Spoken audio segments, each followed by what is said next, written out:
30th. This is a continuation of the meeting that occurred on January 28th. Um, should we go ahead and I think we should wait for the. Do we have notification that we don't have a member coming or? Okay, go ahead and. No, but you guys have a quorum, so you could begin. Okay, okay. Um, City Manager Amanda Meger, would you go ahead and Yeah. start a quorum Mayor Sawatsky, here? Mayor Pro Tem Scafani, absent. Councilmember Fire, Present here. Councilmember Napier, Here. Councilmember Lewis Lesso. Here. And Councilmember Scafani is here. you have a second chance here, Amanda. I just add there. Mayor Pro Tem Scafani is here. All right. So at this point, we're gonna continue where we left off with city bit. What was that? Oh, sorry. We're gonna continue where we left off with city business on item number 10, which is the illegal fireworks discussion. So the council has requested the discussion item regarding illegal fireworks be placed on the agenda. Currently, the Public Safety Commission is reviewing this item and is seeking creative solutions to deter illegal possession and use of illegal fireworks in the community and the surrounding areas. City Manager Meger, would you like to comment on any of these items or on any Sure. of this? Yeah, thank you. So, illegal fireworks has been an issue in our community and in probably every community across the nation, if not the world, for a very long time. Hold on here. Sorry. Get this. Um, it's got illegal fireworks are have far-reaching effects. We have issues related to livestock impacts, domestic animal impacts, veterans, just general, impacts to, uh, quiet space. I think, we have concerns over fire. That's a big one as well.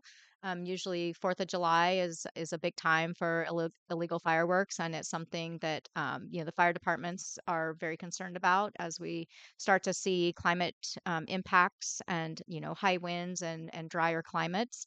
Um, it's something that, like I said, we've been wrestling with for a long time in our own community. It's also something that's extremely difficult to manage and to try and find solutions to. It really is a law enforcement issue because safe and sane fireworks aren't the things and causing the problem. It really is the illegal fireworks that are coming into to California. We have been talking about this at the Public Safety Commission. We've talked about it over the years. Um, trying to find creative solutions to the problem. I think one of the big problems is you never know when they're going to happen or where they're going to happen. And by the time you try and triangulate a location, people are usually gone because they are illegal. So people like to go up on the hill, they like to go to the river, they like to go, there's a lot that happens in Glendale. Being in, a river valley, the sound travels. You can't really pinpoint where they're coming from. So it's just been very problematic for law enforcement and anyone to try and deal with the problem. I don't know what the solution is. I think, communities could offer up, a strong position through possibly extended legislation to try and maybe look at lobbying for increased fines or penalties for people that are caught with illegal fireworks. I think thinking about um, legislation that would be more um, severe for those things to come across state lines could be an option as a government.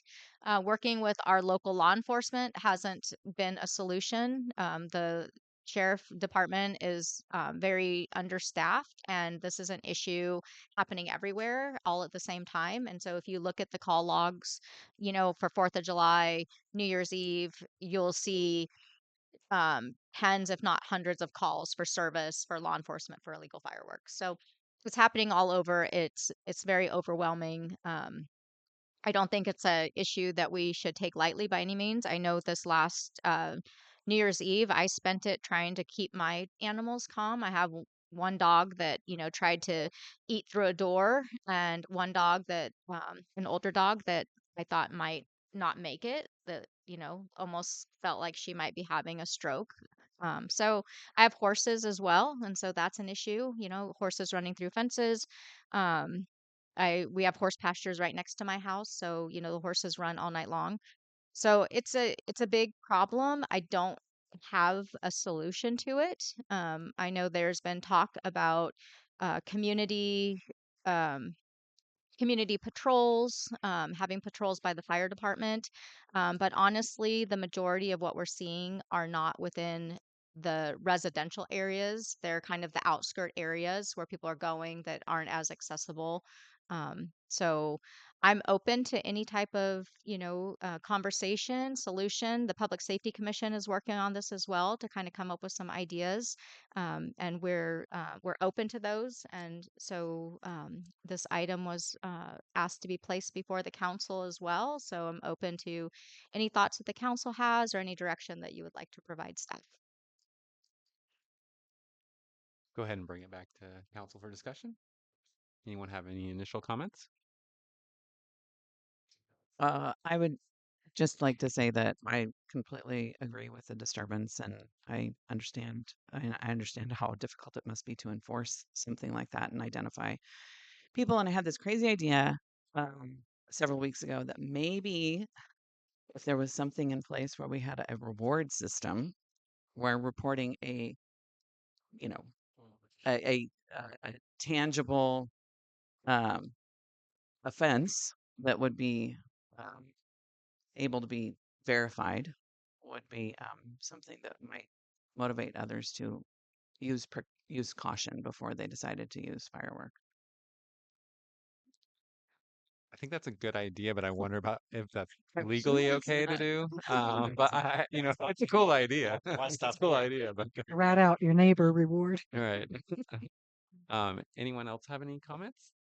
Well, the only idea that I kind of came up with was having sort of a citizens task force where people would prepare before the big holidays with group meetings and trainings as to how to go around and potentially identify the folks that are doing these sorts of things, and you know, reward or otherwise be able to identify the people that are using illegal fireworks, and then, as in years past, turning that information over to the sheriff, and those folks would potentially be cited the following day or days after that offense. And I don't know what details might make that a functional or possible idea, or what sorts of things would have to, you know, be mitigated there. But I think with some training, and, if people went in groups of twos or threes and they approached folks and, asked them to stop, and if they didn't stop, take down names and numbers. I don't know. I don't know if citizens can do that exactly. I don't know what we can do or can't do, but that would be an idea that I would ask the Public Safety Commission to work on, and see where we could go with that. I would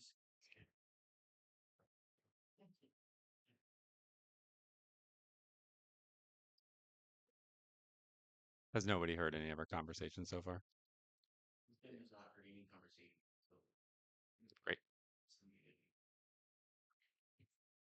I don't see it's muted. It's not muted on my volume. If you click on join audio.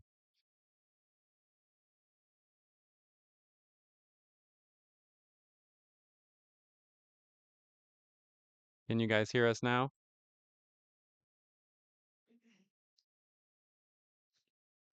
Yeah, thank you. Great. Okay. Thank you. Thank you. Um, do we need to rehash anything for Zoom people or no? Okay, great. Great. Yes, go ahead. Oh, I did have a comment Yes, for go me. ahead. Okay. Um, yeah, I know that before the scope, the senior citizens on patrol, but I think that was funded through the sheriff's office and probably not available. Or another idea, and Mandy, a quick question. How much would it be for a minimum mail out to all the Blue Lake post offices? Oh, Like just postcard, not letter. I think it's several $100s. Mhm. The last time we did, it depends now because you used to get a discount to do like postcards, and sometimes we could get Mhm. them pre-sorted. But now Mhm. all of our mail goes to Eureka first and then comes Mhm. back, so we have to pay the full rates. So Okay. it's probably $600 to Ooh, $800 that's or somewhere in there. okay. That kind of puts the kibosh on the idea of like having Blue Lake Elementary kids kind of get together, make a little postcard that, help, be kind to my animals, the fireworks, something that could reach everybody that could make them think, but that's I a bit of a honestly deterrent. don't really feel like it's your average Blue Lake citizen doing this. And that's what I'm saying that the larger mailing that, I mean, Yeah. even if a Blue Lake address might be outside of Blue Lake. hmm Is that correct? Okay. Thank Okay. you. In the past, it was a lot of younger um, kids doing this. Some of my neighbors, they would go to Washington and bring, the big mortars and things back and go down the river bar. We've had, I see a lot of it happening up on the hill, like above Blue Lake, and I'm not sure like where it's actually like, you know, um, I think they're, just finding a turnout up there. A lot happens kind of in the Glendale area as well, where you hear the big booms. That was and the sound really travels. So in your residential neighborhoods is necessarily where, I think this is happening. I think it's, people have the intent. They're going and purchasing these for the intent of, finding a space to do this. And um, I, I don't know. Could we possibly append that to our water bill or something like that? Yeah, absolutely. I mean, we can do more outreach. We can do, communities all around, put these pleas out, for people to please not do this, talking about the impacts. Community groups put them out, veterans groups put them out. Um, but I don't know that necessarily the people that are willing to go and, bring these in illegally are really the ones that are really worried about it. And I think you see that in some of your social media posts where people, are like, get over it. It's 4th of July. Let's blow some stuff up, And so I don't know how to change that type of opinion. So I really feel like it's a law enforcement issue, but it's just Yeah. almost impossible to tackle. I think when it's the 4th of July, you expect it, so you're prepared to protect your animals, to medicate them if needed, to vacate yourself. But it seems to have extended into, of course, New Year's Eve and then Christmas. I mean, out in Sawyer, we had people with automatic gunfire on Christmas Eve. I don't understand the association, but we had one of the horses out there died from that. I mean, you can't prepare, and so Right. I don't know how to reach those people that just insist on doing these at random times and have them see the real implications. I mean, I don't know, but my heart goes out to y'all with pets and horses. Any other discussion from council? All right, let's go ahead and open it up to the public. Yes, go ahead.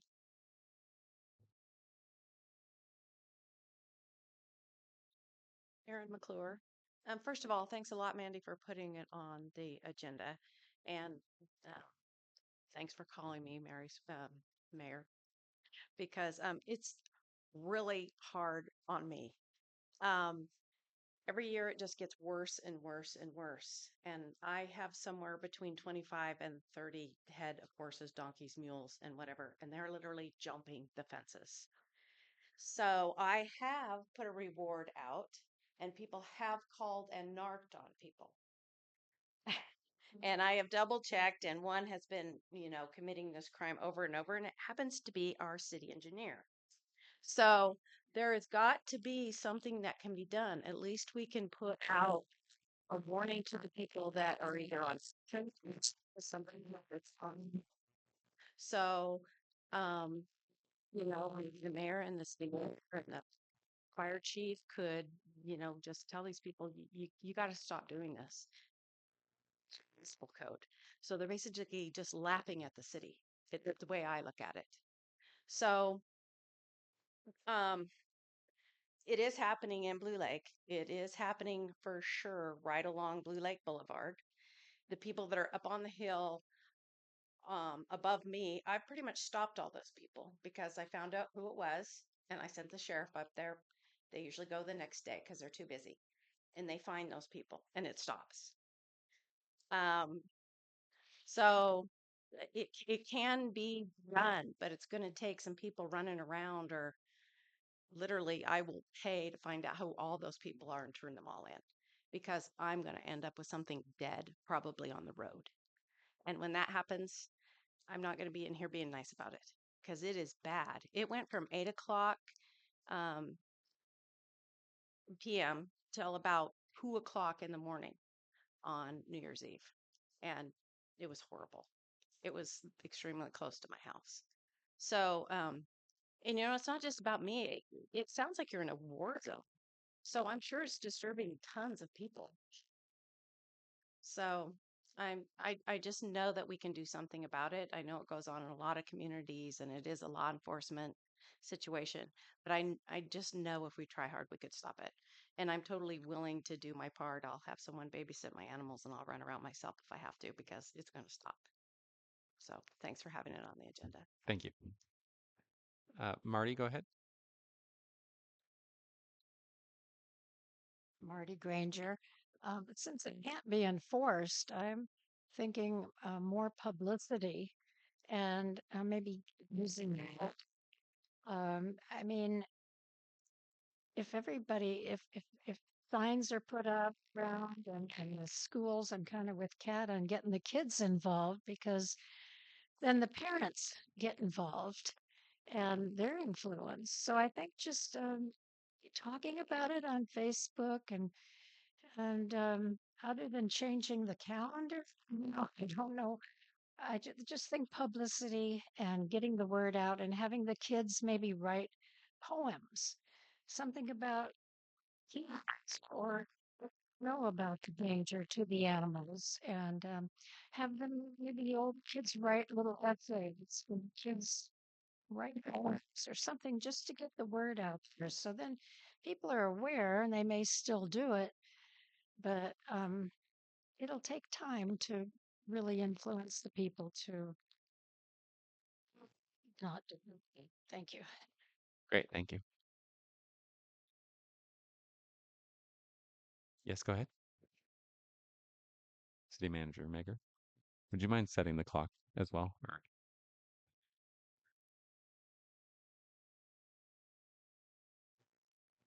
Kowalski, one of the things we seem to be lacking in Blue Lake is neighborhood watch. And a good friend of mine just got put back on the Measures E thing. Her name is Ginger Campbell. And I said, Ginger, why aren't you putting neighborhood watch out? Because it's a wonderful thing. People get together, they see things, they watch things, they look after each other. She said, I wasn't well received in Blue Lake.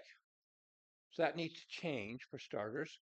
We need to get Ginger out here to set up the people to look after each other, and it's a wonderful thing. When the person came through town and did an assessment for what we need to do on roads, he said one of the best things you can get is neighborhood watch, and this is how you get things done. So so I don't know if all the people out here know, and I did wish to mention right now, it'd be really nice if microphones for some of you soft spoken people were magnified so we could all hear what you're saying. Sometimes we can't. But get the neighborhood watch going, and the penalty for this is $100 or your municipal code, $100 or 20 days incarceration. Well, I know Billy Hansel. He doesn't want to have us 20 days in their jail for this thing, but we can go ahead and say, and this will put a boom. And then people in Blue Lake, you're going to go ahead and do 20 days of community service, 160 hours. cleaning the gutters, doing things for the public, and you're going to wear something on your back that says, I violated the fireworks code. This is shaming, and I hate to say it's necessary, but I think it is. And for those who violate it, and if you put out, you will be prosecuted. You'll spend 160 hours public service cleaning our gutters and sidewalks to the city's benefit. If you violate this, you will have people take that seriously, and I can guarantee you connections with Mr. Hansel and people put people under citizen's arrest. You can put someone under citizen's arrest for violating that. And those of us out here willing to do it, happy to do it. Because my poor dog, Lily dog, just totally goes crazy that night. And you have people the people out there who served us well and gave up their time and their lives, and their friends died in their arms and stuff. And they have to stress out just because some inconsiderate person. So just to let you know, I spent the New Year's Eve down in Mexico, and at 2 to midnight, I heard the first fireworks go off. By 12:20, it was done. And so it doesn't have to be an all-day thing here. And they had you have the total access to all the biggest fireworks you can ever get in Mexico. But they were respectful, and everybody could put their horses where they're safe, sedate their dogs if you have to for a few minutes there. But things need to change, and I strongly will do what I can do to help this. Thank you for the opportunity to speak today. Thank you. Anyone else in the public? We have 3 people on Zoom who'd wish to comment. I'll go ahead and just do them left to right.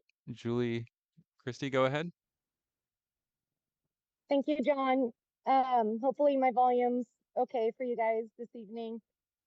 I think there are solutions in the fact that when it comes down to it, a lot of the enforcement has to be made by our sheriff's department.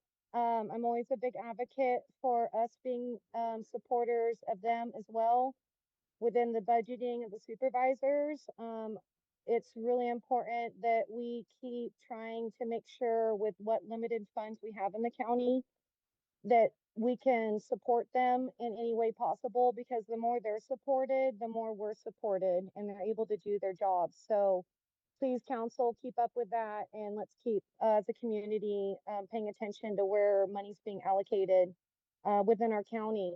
I do have a lot of sympathy for people that have traumatic issues with their animals. You guys drive by my farm every day, you see how many I have, and I don't have issues. I know it's really cumbersome to have these situations, and I do believe there needs to be courtesy and respect from the community. But at the same time, please keep in mind, every time we have this situation, it's like an emergency response situation. So in a way, we are always preparing our animals in a way for a real emergency. And it's unfortunate that sometimes that's how they have to be desensitized, but I look at it a little bit differently in a way that we do need to be prepared for shit hitting the fan. And the more that you can prepare your animals and yourselves, the better that everybody's going to be prepared as a community. But for now, Citizen Watch, like Kent said, that's great. Every time I drive home in the evenings, I'm looking, I'm watching, I'm paying attention. And the more us as a community can just work together paying attention, perhaps like a nice little hub that we could put on Facebook or something that's specifically for that purpose would be a start, perhaps. Thank you. Thank you. We have the next person up. I believe it's Rosado. Is that correct? Can't quite read the name. Apologies. Yeah, it's Lisa Rosado. Hopefully you guys can hear me. I am not a huge fan of fireworks. My job on these days is to be the doper of my dogs, my sister's dogs, my neighbor's dogs. So I understand it's very frustrating and it's a hard issue to solve. But what I do want to state is I've seen it several times online stated, and I've heard it several times in these meetings as well. I live next to the city engineer. He has not for years set off any kind of mortars. So I'm not sure what the fascination is with him, but I can state for a fact that Mike Fogut is not setting off any mortars on any of these days. So just wanted to clear that up. Is Jean? Hi, thank you. Can you hear me? Oh, good. Um, I am glad to hear that Ginger is back with the Neighborhood Watch. And I think a lot of you know I helped Ginger um, as in the capacity of a block captain here on Greenwood. And Ginger is extremely uh, intelligent and capable of handling um, the Neighborhood Watch. She's done outreach and formed groups in Eureka, McKinleyville, um, and around even down in Southern California. And um, her model is after the National Neighborhood Watch. And as was stated, she didn't have a lot of help here in Blue Lake. I did not either. But I would like to recommend that if we open that back up again, because the resources that are available on coordinating each neighborhood to be able to know their neighbors, know what is needed in the neighborhood, it would be helpful for um, having a calmer effect on problems rather than going to a whole city. This goes down into neighborhoods, and you've got neighborhood contacts and a block captain, um, uh, and getting to know your neighbor, getting to know what the problems are in the neighborhood. Um, and like I said, I'm glad to hear Ginger is back, and I can verify the information. Ginger was not accepted in Blue Lake. In fact, many times she was insulted, which is very, very unfortunate and beneath the standards of community uh, uh, uh, communities in civility. So thank you all for being here again. Appreciate you all being here. Thank you. Thank you. Thank you, Jane. All right, last call for public comment. Seeing none, we'll go ahead and bring it back to council for further discussion and deliberation and potential action.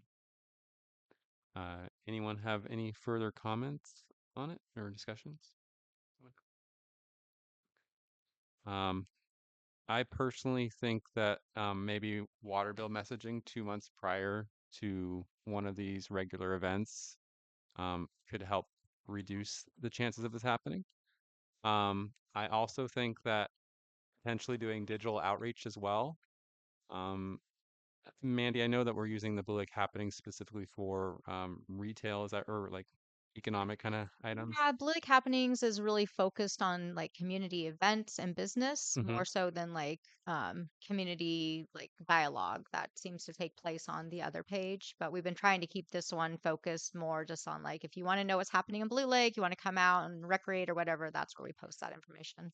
I think that Blue Lake Happenings, just so you're aware, I think it does have more usage. Um, whether or not we spin up another Facebook or just have other messaging go on there or on a different site. I guess that'll be something we could potentially look at later. I just think it's a good venue to get that information out, as well as the Blue Lake community page. So I think digital outreach is good as well around the times that we're going to be seeing these fireworks. I kind of also potentially like the idea of looking at increased fines potentially to our ordinance. As I do like the community service element as well. I think that, I believe it was 10 days in jail or something, 20. 20 days in jail. I think that's excessive, but I think we may get more action with using the community service element. So just want to put that out there. I was thinking that if we do end up with a citizens patrol or a group, a task force that would address this, that going door to door and with some sort of a door hanger would be pretty effective. Um, I think that a number of folks who campaigned for office found out how how easy it is to go door to door, really. Um, there's a lot of folks that are willing to help do that sort of thing, and we can cover this town in an afternoon if we have enough people. So I think that can be a good way to get a message out. And also, as far as electronic and digital messaging, the city does have an official City of Blue Lake Facebook page that we can use um, for posting things. We don't use it very much, um, but that's another possibility, um, and we can kind of try to promote that a little bit more. Of course, the other Facebook pages have a bigger following, but if we use the city Facebook page more often, we publicize that we were using it and use it consistently, I think we could probably get a lot of followers onto that. And then that is sort of the official city voice. That's not about discussion, not about, you know, food or whatever. It's kind of the official messaging Facebook venue for the city. Great, thank you. Anyone else? And I also want to let the community know there's only so much that the city of Blue Lake can do with regards to fireworks. If it's not within the city um, realm of influence, I don't think there's anything we can do about it. Correct, Mandy? Like we can call the sheriff, but that's really all we Yeah, can do. I mean, we share services with the sheriff. They're just, it's a vast region. The sheriff, if you look at what their patrol areas are, I mean, it's massive. And a lot of rural communities, especially, things are located really far out, up in hills, so it's really difficult, you're more consolidated, say in the city of Eureka, where it's, more clustered. Um, but yeah, for the city, these rural communities, everyone's really struggling with this. So at this point, do we want to provide guidance for the safety commission? I know they're already working on it. Like, would we send like deliver a message to them? Hey, like maybe include these in what you're thinking about, Yeah, or we what's the can best way to do relay it? the information from the council to the Public Safety Commission. These are all ideas that they've been talking about. They've been working on Neighborhood Watch for years. We've brought Ginger in numerous times to do presentations, to do outreach. It hasn't been something that's really caught on necessarily with the community. We have community pods. That's been really effective. And it seems, a lot of people have kind of pulled away from the type of interactive neighborhood and gone more digital, where a lot of people set up like neighborhood groups, like a social media neighborhood group, and that's how people share information. There's neighborhoods that are doing that already. Um, but we haven't had a lot of luck with neighborhoods wanting to set up, full scale neighborhood watch programs. We have tried numerous times. Public safety has, um, you know, probably I would say, like at least 3 times that I am aware of that we've brought in, those services and really tried to encourage that. But like I said, it seems people are more interested in more of a digital platform of engagement rather than the kind of face-to-face type of stuff that neighborhood watch used to really be about that. Get to know your neighbor. People had potlucks and, all these things. But I think, as people have changed, people are working later, not really having as much time to engage on that level. So we've looked at, Nextdoor is another one that allows you to set up your neighborhood blocks and stuff too. So I think people are sharing information just in different ways. Great.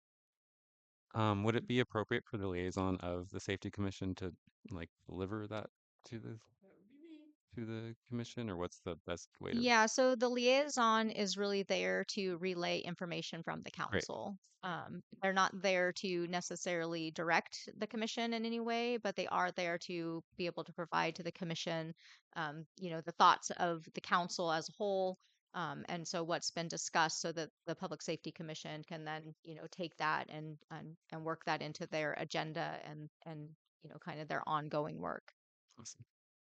Does anyone want to generalize or create a direction for a liaison to take?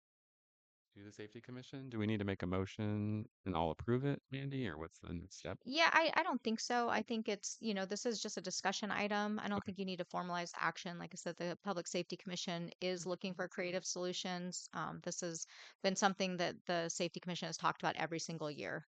We talk about fireworks, illegal fireworks, and anything that we can do.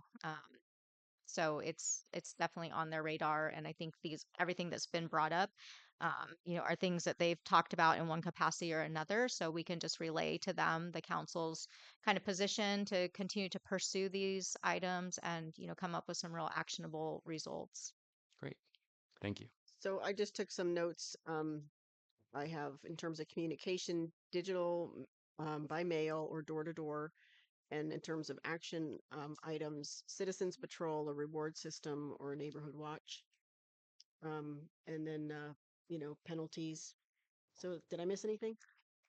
I would just be hesitant on citizens patrol if it's the city directing people to do citizens patrol. I think if people wanted to volunteer, that'd be fine. But I think Right. a city directive to volunteer patrol may come off I think what you could have is incorrectly. the commission look into the legalities of that Mhm. and what would be maybe some options. I think there's a lot of legality associated with putting citizens out with kind of a city directive of patrolling and you have confrontation issues and things that starts to get. I know for Mhm. sure our risk managers would be having a heart attack right now talking like that. So we'd want to be really careful. I Mhm. think if you had community members who were trying to impart information or doing outreach to the public about the impacts, but I would be very hesitant about a patrol that was out trying to make enforcement actions under the city's authorities. That would definitely require collaboration with the sheriff's department and insurance and any and all agencies or organizations that would advise about that. So, As far as providing any kind of informational presentations or ideas, thoughts, do you think that the fire department would be able to offer maybe some facts or Absolutely. Yeah. Yeah. CAL FIRE also, CAL FIRE is really good about, having materials and information available. We're very short staffed in our fire department. We do we've staffed the fire department on several occasions during 4th of July and stuff. And, um, but, except for a lot of us, we're home trying to keep our animals from, freaking out too. So it's just been a little bit of a manpower issue. And then also, the enforceability. The fire department has been a bit hesitant also to confront people on these issues as well. You kind of get yourself into a situation where you're, up in the hill, with someone who's letting off illegal fireworks, you start to endanger your own personnel and they're not trained. We're trained as first responders, we're not trained as law enforcement. So that starts to get a little bit precarious as well. So, but I think there's a lot of information that could be imparted from the various agencies. One small comment to Elise, did you have community service there on your list of items yeah. in lieu of? Okay, thanks. Great. Do we have any further discussion or should we move on to the next item? I think we can So, move on. great. So next item is law enforcement discussion. And city staff continues to seek out options for law enforcement services from the city, including the concept of contracting for services with the city of Ferndale and Trinidad. And I'll hand it off to City Manager Megar for further comment. Yeah, so this is just kind of an update. This has been kind of an ongoing discussion regarding law enforcement services for the city. As you know, we have a 1-year contract with Humboldt County Sheriff's Department to provide law enforcement services, and that will end on June 30th. There have been several discussions that have taken place regarding the contract. Our current risk management group has concerns over the current contract due to the indemnification language that was a requirement this contract go around that basically is asking the city to indemnify the sheriff department, which is really something that our risk managers are not comfortable with. It's all the cities that are contracting with the sheriff on various levels are also wrestling with this situation and are looking for options to resolve that issue. It's really um, it's really kind of a confusing uh, request. You know, it's really problematic for any ongoing contract negotiations. There's also, concern about escalating costs. Our contract went from 120 plus thousand to 190,000. I anticipate that those costs are going to continue to increase. Our service level has not changed. As costs have been gone up, our service levels have not gone up with those increased costs. Obviously, we have no patrol. We don't have any dedicated patrol in the city. We are very much just on a call response system at this point. We do have deputies that go through town at certain times because they're also coming through to get to county. When you go across right to the bridge, you're in the county, so West End Road. So they'll kind of make a loop through. We do have one or two deputies that live in close proximity to Blue Lake. So sometimes when they're coming home, they'll go through Blue Lake. But as far as like any type of dedicated patrol, there's just the resources aren't available to do that. So that's been a question and a concern, as we're paying for services. How does the city balance that out? And what are maybe some options or creative solutions? So we were contacted by our risk management group, who is also the risk managers for the city of Ferndale and Trinidad. And they asked if all of us would be interested in maybe collaborating as small rural communities on law enforcement issues. So we began discussions with Ferndale, and uh, they were, really receptive to talking with us about the opportunity to maybe provide services under their jurisdiction, thinking that this could be an opportunity for them to expand their police force, but also to provide us more dedicated services and to also provide their deputies with increased areas for patrol. Because as you can imagine, Ferndale's pretty small too. So deputies there, they're kind of like, it'd be nice maybe to get out and, kind of spread out a little bit or patrol a different city or just have a little bit more exposure um, to other situations. So we've been in conversations talking about staffing needs. It's been really, really helpful. Chief Sly from Ferndale has been great. He's provided some cost parameters for us to look at. We've talked with HSU. Or Cal Poly Humboldt about providing dispatch services because that's another huge cost. And ultimately, I think that this is going to provide us with some good cost details, but I'm not necessarily sure that it's going to work out. I think there are some major not so much barriers, but some small mountains to climb. One of them being just the fact that there are not a lot of people going into law enforcement, and so trying to recruit for 3 more deputies. Everyone right now is recruiting for deputies. Everyone is poaching each other's deputies or offering huge bonuses, and there's not a lot of people coming out of the academies right now, and so that's been concern through this process is whether they could even attract, 3 more deputies to this area. I am going to start some conversations with some of the other law enforcement agencies, including Arcata. Um, Arcata has a new city manager who Merritt likes to call himself a Blue Laker. I don't know if we should let him, but he's pretty close to Blue Lake, and he's been always been a great supporter of the community, and so kind of opening that dialogue. Um, and then I think we'll continue, to have conversations with the sheriff as we get closer to that contract date. I'm not really sure what the sheriff is going to be proposing in the future. We were able to create a model, a cost model, so that we could actually see exactly what those cost parameters are and be able to tie that to the actual contract that they were charging the city. In the past, we just kind of had a generic amount. It was like, well, a deputy costs about 125,000, so we'll charge you 125,000. The last go around, we were able to work with the sheriff to break it down to all the applicable costs and then do a prorated share of that cost based upon our population. And um, I would assume that that's the same model that will be used the next go around if there is a next go around. And but I'm not really sure what those cost escalations will be. So I would anticipate, contracts never seem to go down; they always seem to go up. Some of the other options that we have, we've talked a lot about having security patrol.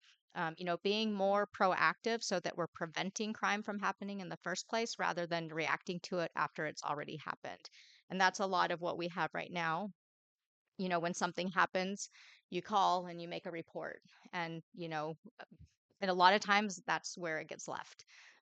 There's, not necessarily enough, available um, deputies or time to be able to really follow through with things. And so a lot of our reports are being, we're being told to just do it online. You may not even talk to a deputy, you'll just get a case number. So um, is is this is our $190,000 really going, where it needs to go, or are there other options? So we're in those discussions. We're looking for ideas. The Public Safety Commission has an ad hoc as well to try and do some more outreach, talk, look what other communities are doing. And this isn't, a lot of rural communities are really struggling with law enforcement. A lot of rural community law enforcement agencies are contracting now with their sheriffs because they're just not able to compete. And, as you have such a depressed, workforce and numbers, and you're not picking up new investment in those agencies, it's really hard for people to stay staffed and to stay competitive with wages. So it's an issue all over. So it's something that's kind of an ongoing discussion that's taking place, but it will start to get a little bit more critical as we move towards that June 30th date to kind of see what our options are. Great, thank you.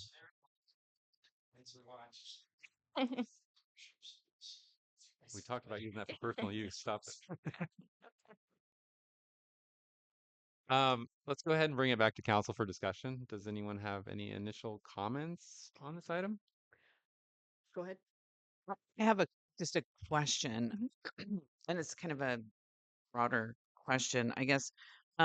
What is it looking like as far as our options? Because June 30th is just tomorrow. You know what I mean? Like it's Yeah. really coming up quickly.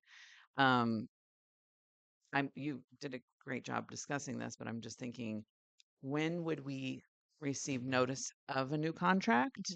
How soon would that be? And then how soon do you think that we might be able to pull together another option? Sure. Yeah, I think those are really fair questions. The sheriff has been part of these discussions with Ferndale and Trinidad about, and he's been supportive of the small cities looking for other options. Trinidad's in the same boat. They contract for services because of the cost model that we agreed upon. Their costs for services went down to like $68,000, and it was almost 200,000. And I don't think that's going to continue because I don't think that was necessarily the intent of the process. But when you come up with a cost structure and you're holding one city to one methodology, it's very difficult to hold another city to a different one. And so we held the line on that. And so Blue Lake's costs, were 190, Trinidad's were 60, I think it's 68. But that's probably not where things are going to end up. So Trinidad is, looking for options. They do private security as well. They have a part-time, very small, I think it's 20 hours a week. They have a security patrol that comes through. They've been really happy with it. risk managers have also approved that because, like I said, they are also under Sierra like we are. And so, they don't carry guns, but they are in marked vehicles. They look very much like any type of law enforcement vehicle you would see. They're all trained. Usually they're retired law enforcement, but it's really like, it's prevention. It's, keeping people moving along the street, checking things out, driving around the times where they really need extra assistance. So it's really very much a prevention model. I think it's something that the city really needs to consider. And, I think we're going to have to pull the trigger here soon with the sheriff if we don't get any positive feedback from any of the other agencies for options. So I would think within the next couple of months or sooner, we'll probably need to make that outreach. So, um, it's kind of a strange situation. Whether you have law enforcement or not, the sheriff is required to respond. We do, we do pay into the county. Um, we're basically paying for increased services versus like kind of the base services that they are required to provide. If we weren't paying for the contract, you call 911, they're still going to respond, but they're going to make the decision on whether they're going to, follow through or if they're going to, make a report or do an investigation. So in some respects, if that's not happening anyways with what we're paying, do you say like, hey, maybe you roll the dice on that and you put a bunch of money into prevention and security patrol and more lighting and, cameras or, so it's something that we've had to, we've been wrestling with this issue for years. This isn't our first go around with, trying to figure this out. Um, I mean, it's been probably decades of, trying to figure out how to provide law enforcement service outside of providing our own police department, which that brought its own, host of problems. And, the costs for a police department are outrageous. I think Ferndale Chief Sly said their department is well over $700,000 to run their police department. I mean, our general fund operating budget is 940. So, but they also don't have the same, level of like parks and things that, that we operate here where we have to like balance those, those funds, where do we put them? So their community has really, put a lot of effort into law enforcement. They've had a long-standing police department. I think it's from like the 1800s or something. And so that's been a real focus for their community. Where, we've tried law enforcement in the past and it hasn't always worked out really well. We've had lots of issues with that. So, it's kind of that, just kind of balancing those dollars with our needs and kind of what the issues are. So I think soon we're going to have to, like I said, initiate those conversations on what the options are. A question for you. Hmm. So with the sheriff's department, we kind of have like, there's the basic service if you're in the county anyway. Hmm. And then as you're saying, it's kind of like expanded services here. Out of all those expanded services, what would be the ones that's like, that is what we really need. That's kind of like one or two missing critical pieces. Well, I think the missing piece is a dedicated patrol, but it's not an option. And it's not an option no matter how much we spend, is basically what we've been told, because they just don't have the staffing.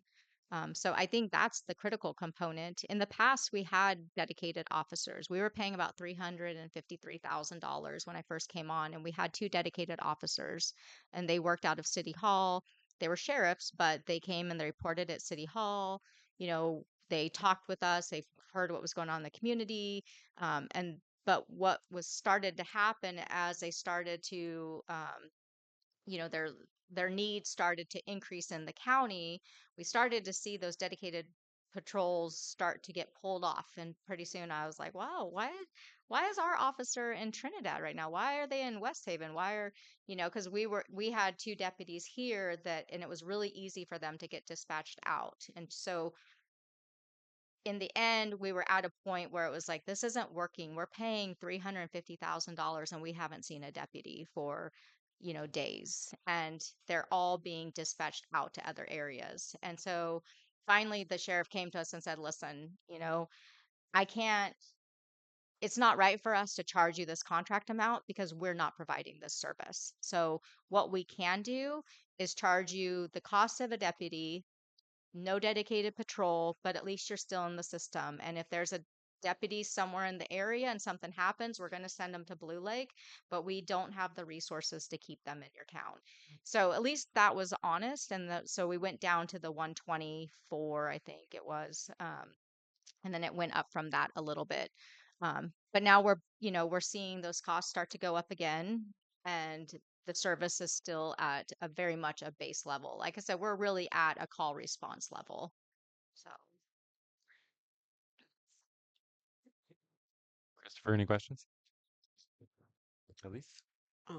Well, as some of you guys know, I delved pretty deeply into this topic over the last 2 years, and Manager Mager and I don't necessarily agree on a number of points, but I have had quite a bit of dialogue with the sheriff's department, and I've looked at the cost model, and I've done some research on my own and understood in terms of what our options are for law enforcement in some ways, where a security patrol would be handy and would help with some prevention.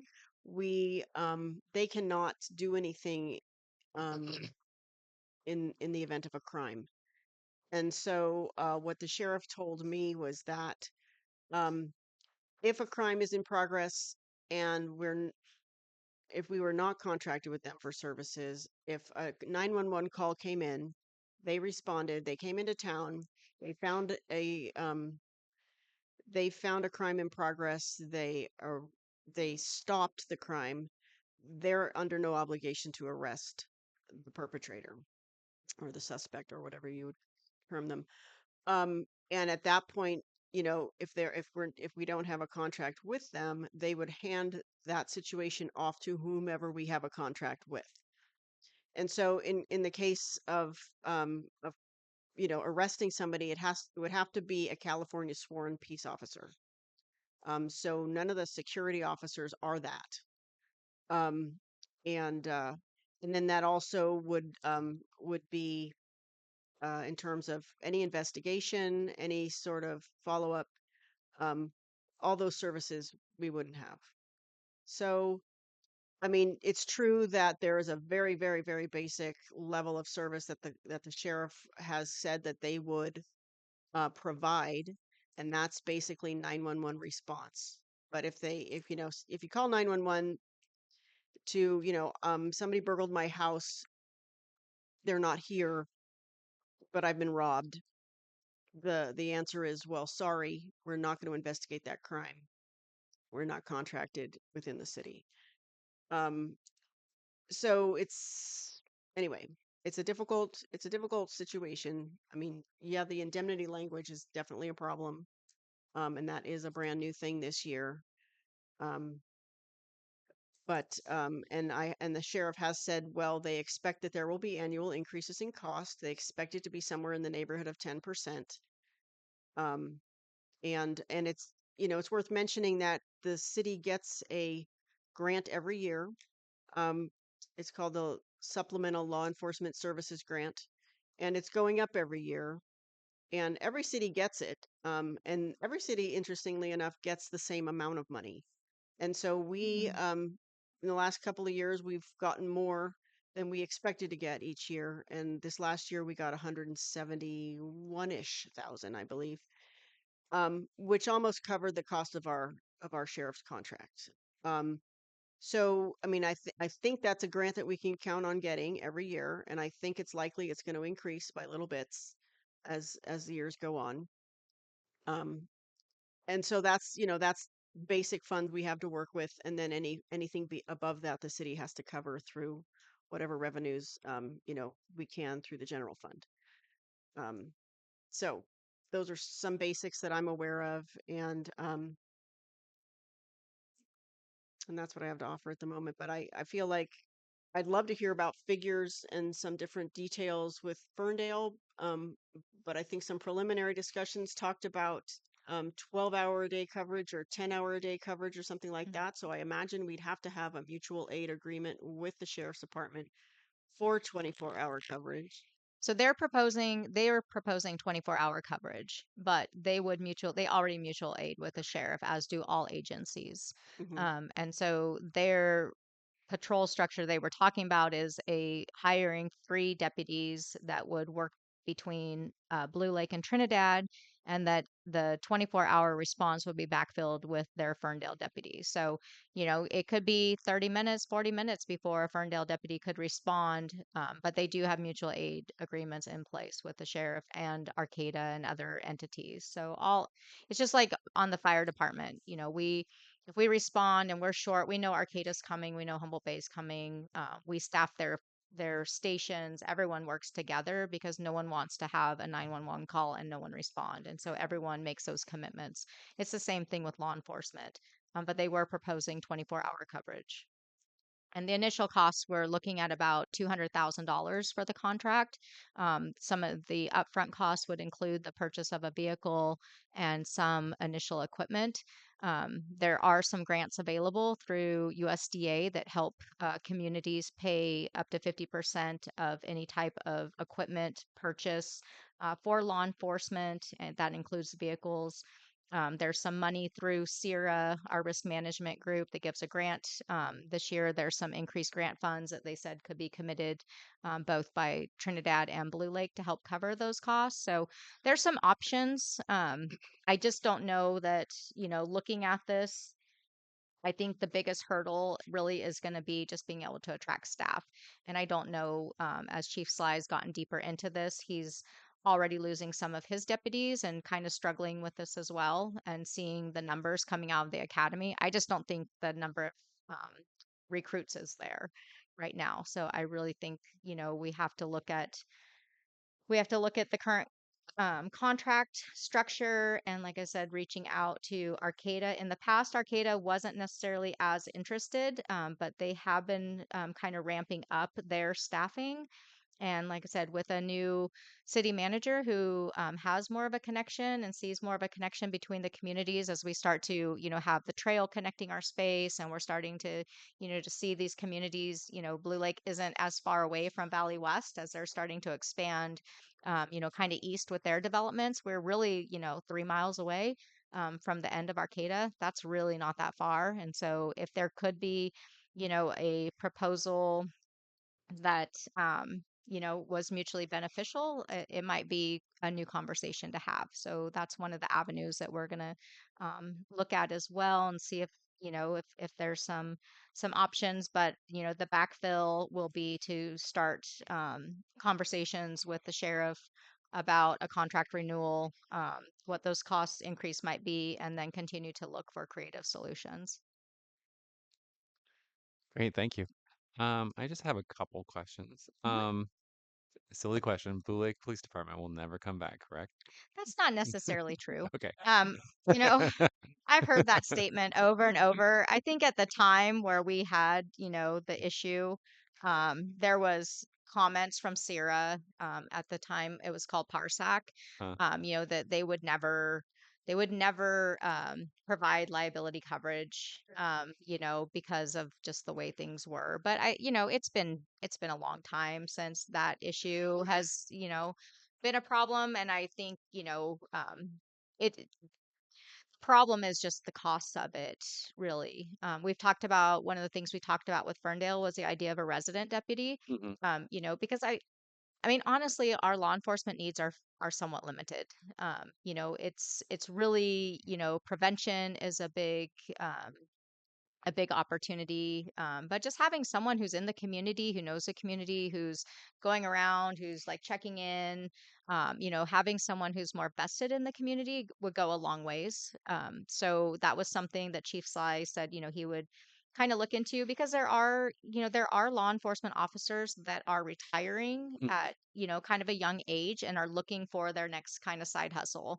And a lot of them are going back in as reservists, or going in as some other capacity, maybe a community service officer or something. So, it could be something that, if the community had, um, something that seemed more beneficial, if we could maybe look at a resident deputy option, and, maybe some of that cost goes towards, housing or um, you know, the issue really becomes, who are who are they under, who is, their kind of reporting entity. I don't know that the city could necessarily take on that and maybe just create a law enforcement department that is kind of functions in that Mm-mm. manner. It's something to talk about and think about. That's another creative approach. But I'm not really sure. Like I said, the biggest thing really is just the fact that there's just not a lot of people going into law enforcement. There's just a shortage Right. everywhere. So, Thank you. I do have a couple more Mhm. questions. Um, uh, so hypothetically, a serious crime occurs, Mhm. a murder or something else. Yeah. Are they going to be like, nope, we're not investing in No, that. See you later? no, no, they're obligated to respond anyways. Yeah. Yeah. They're not going to They're not going to not respond. Okay. They're going to triage the event though and say, listen, you got your gas siphoned, not a big deal. Guess what? It's not a big deal right now. Um, if there's a domestic assault or something, they're going to respond to that and deal with that situation. But they're going to look at their resources and look at their time commitments and whether what the value is to their department to provide those extra services. Great. Thank you. One more question. Mhm. When will we and can we see the model breakdown? Oh yeah, I can The provide that to you for Okay, sure. Yeah. awesome. Yep. You- Great. So I think that'll just help us be like, what's going on? Yeah, and it was a really good exercise to go through because we really weren't like I said, there really never was a breakdown of Mhm. costs. We would get these numbers, and it wasn't really, necessarily based on anything that was tangible. And so going through that exercise to really make, have come up with that allocation methodology, at least it gave us something really to look at. Like I said, in the past, it felt just very much like, it was like pay up or get nothing. So at least now we know what we're paying for and it's based upon something. Mhm. So yeah, so I'm happy to provide that to you guys. And so you can kind of see how they broke it down. We went through a lot of negotiations and, there were a lot of costs originally that were in that we were able to pull out. There were costs that were being paid for from grants that we were able to catch to be like, hey, you guys are getting grants for that. You can't allocate that cost to us as well. And so, I mean, I think there was almost $6 million in those costs that we were able to pull out. So we went through it with a fine tooth comb to really nail it down to what we felt was a fair allocation. Great. Thank you. Yeah, Would you be able to, not that I want to add more work to Mhm. your load, but That's fine. sounds like you've already done a lot of research, so maybe it won't be a big deal. But um, putting together a presentation of your vision or other ideas for the security patrol Sure. model, Yeah. just to kind of look and see what that might look Mhm. like and how much that's going to cost. Yeah, yeah, that was something that we worked on at the Public Safety Commission level as well. And we actually had Gene from the security uh, company. No, I can't think of what they're called. He came in and did a whole presentation on what they offer, what their training is, what their cost structure is. I mean, they're pretty reasonable in their costs. His biggest issue was just getting enough hours to make it. Um, lucrative enough to be able to attract someone to want to do it, so because he's kind of in the same boat too. He's trying to get, people to do these jobs and, they're kind of quasi law enforcement. Some of them are retired law enforcement. So that's good. You get, a lot of experience. But, with Trinidad, they've been on it's been more of a, kind of a test approach to it. They don't have a lot of hours, so he actually was really hoping that he could pick up some more hours with us and he could split his patrols between Blue Lake and Trinidad. So we could get some cost efficiencies if we work together. And I was just in a meeting last week with, Trinidad and Ferndale, and Trinidad has a brand new city manager. And, he's like, hey, let's talk, how can we partner more and stuff. And we've always shared deputies with Trinidad. We share a building official as well. So we we work really well together.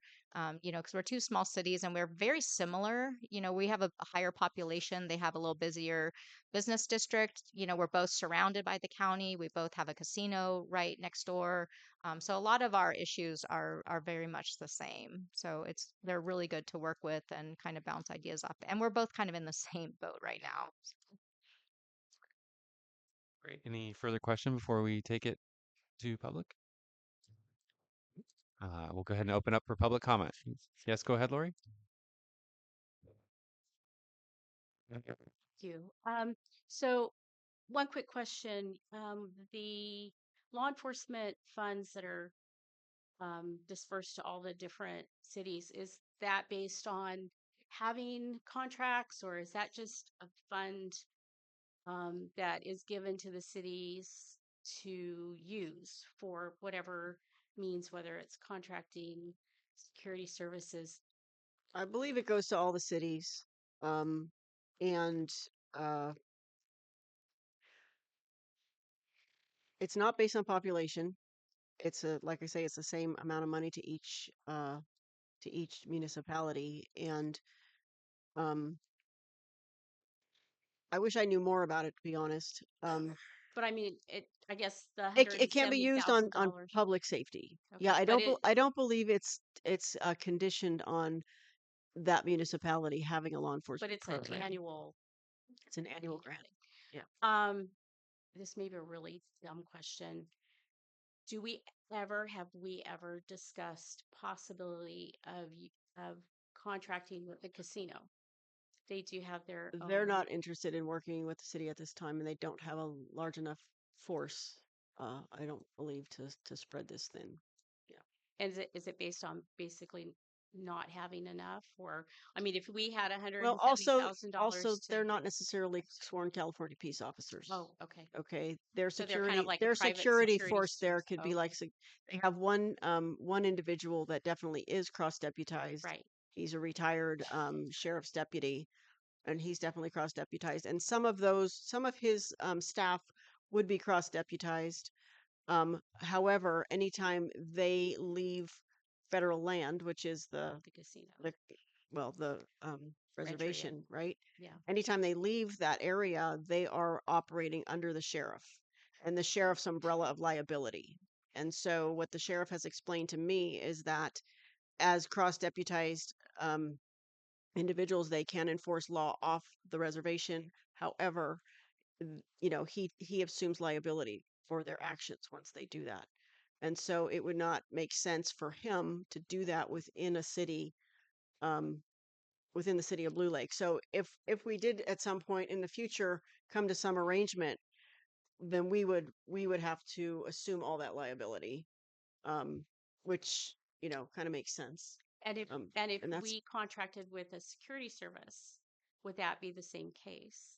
well, the security service charges by the hour, and so they've already factored in all that. And I understand, at least for last year, they were charging Trinidad $45 an hour, I believe, um, for their services. She And did all the talking. I did. I did. You're right. That was your time, though. Sorry. Okay. All That was right. your- yeah. Yeah, I think it's I a think you good guys can talk conversation. probably after Okay, the meeting. great. Well, Thank you. I think those are good questions. Yeah. Um, yes, go ahead.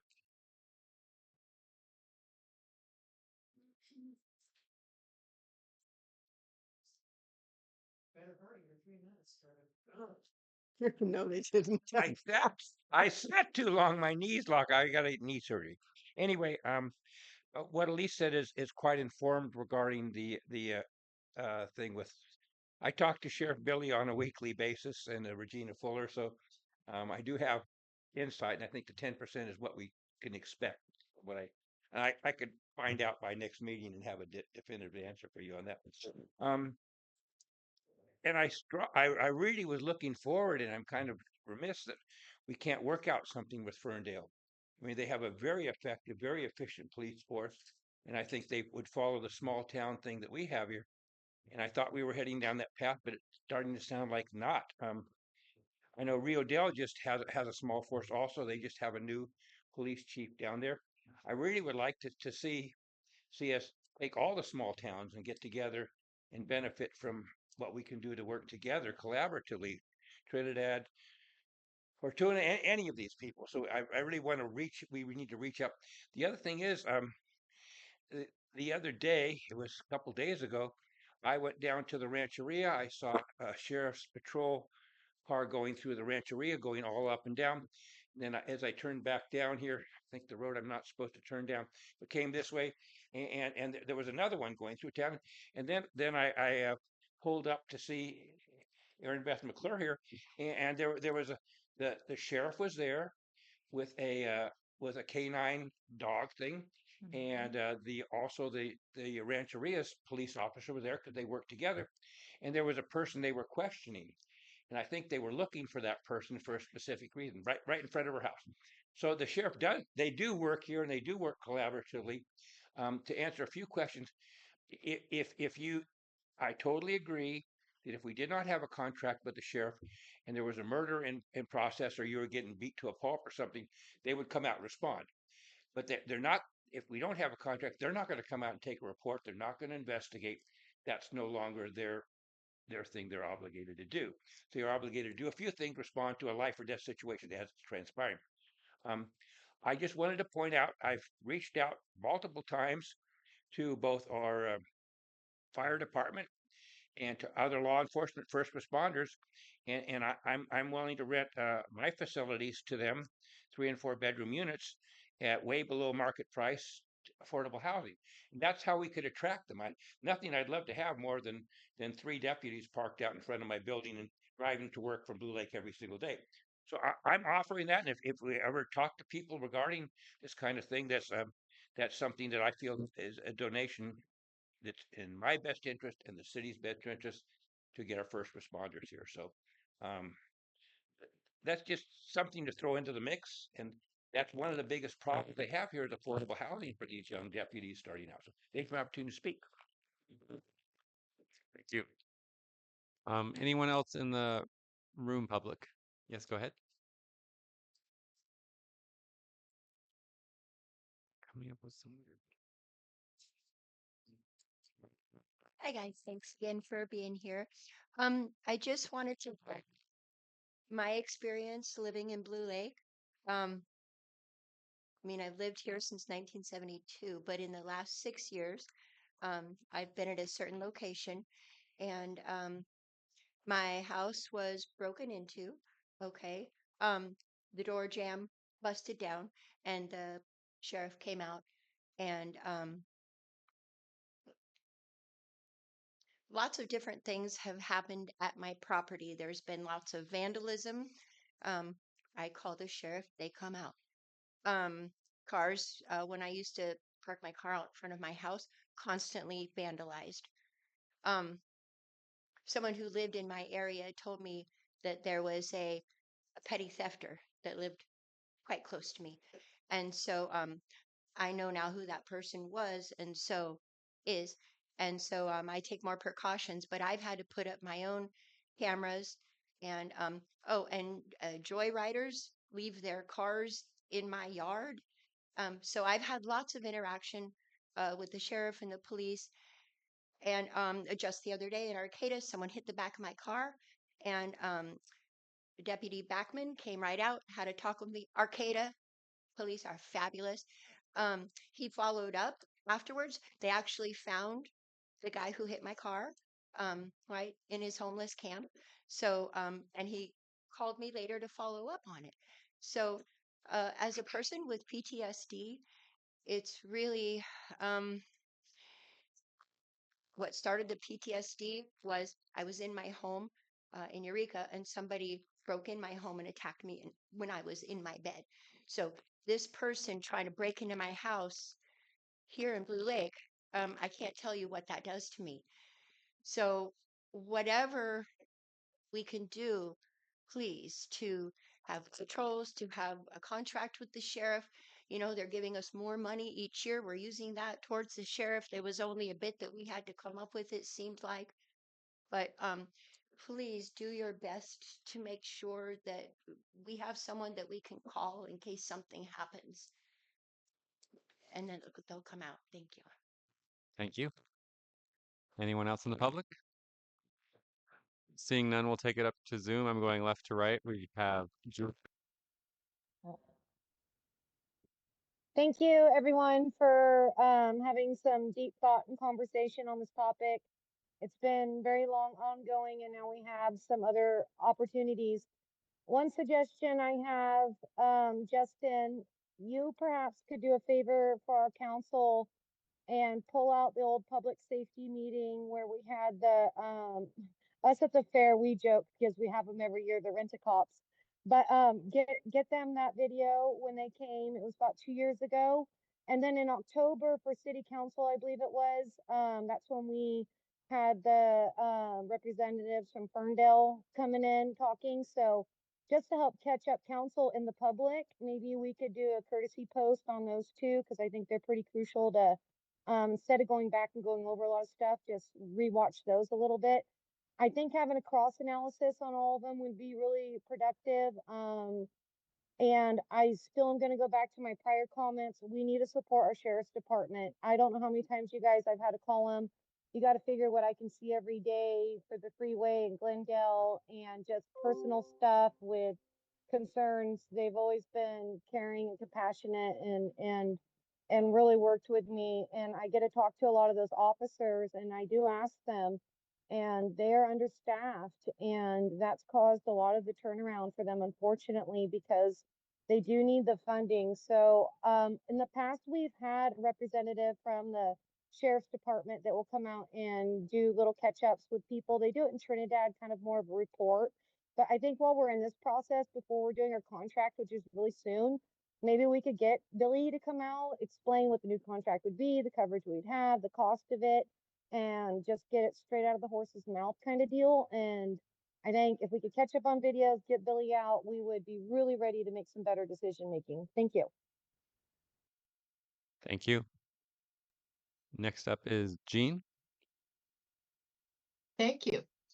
I was wondering if it would be beneficial for the city and the council to have a discussion with the Humboldt County Board of Supervisors, who are the ones that set the budget for the sheriff's office.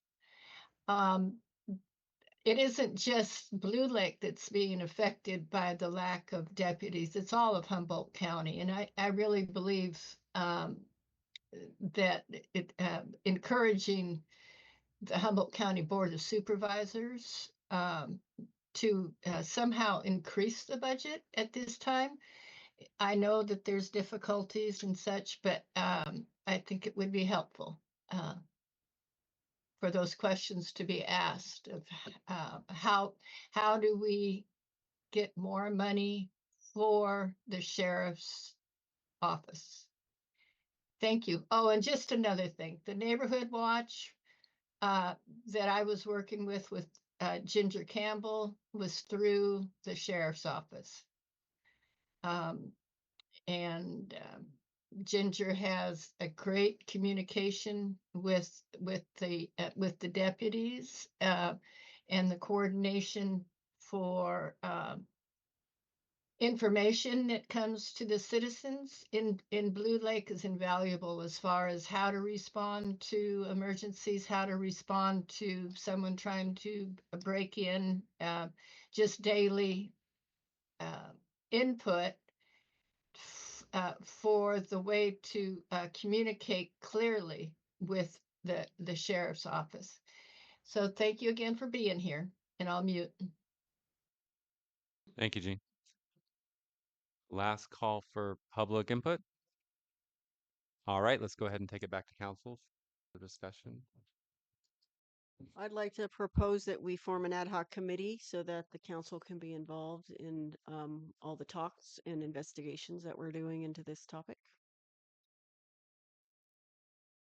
We have a motion. Is that a motion or? We don't need to, I don't think we need to make a motion on it. Okay. Actually. Do we have a? Do we have a, yeah.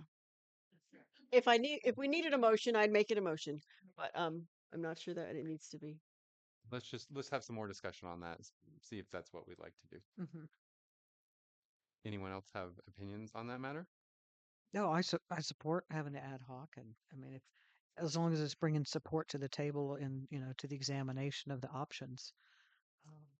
Um, I'm glad that we're also looking at Arcadia. I mean, anything that we can look at this point to try to not just backfill but stabilize. So. Great. Christopher?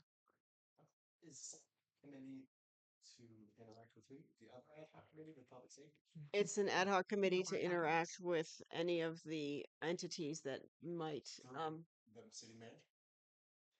an ad hoc committee would, those members would be attending, they'd be attending meetings, along with the city manager, and they'd be party to whatever discussions or correspondence that would be happening.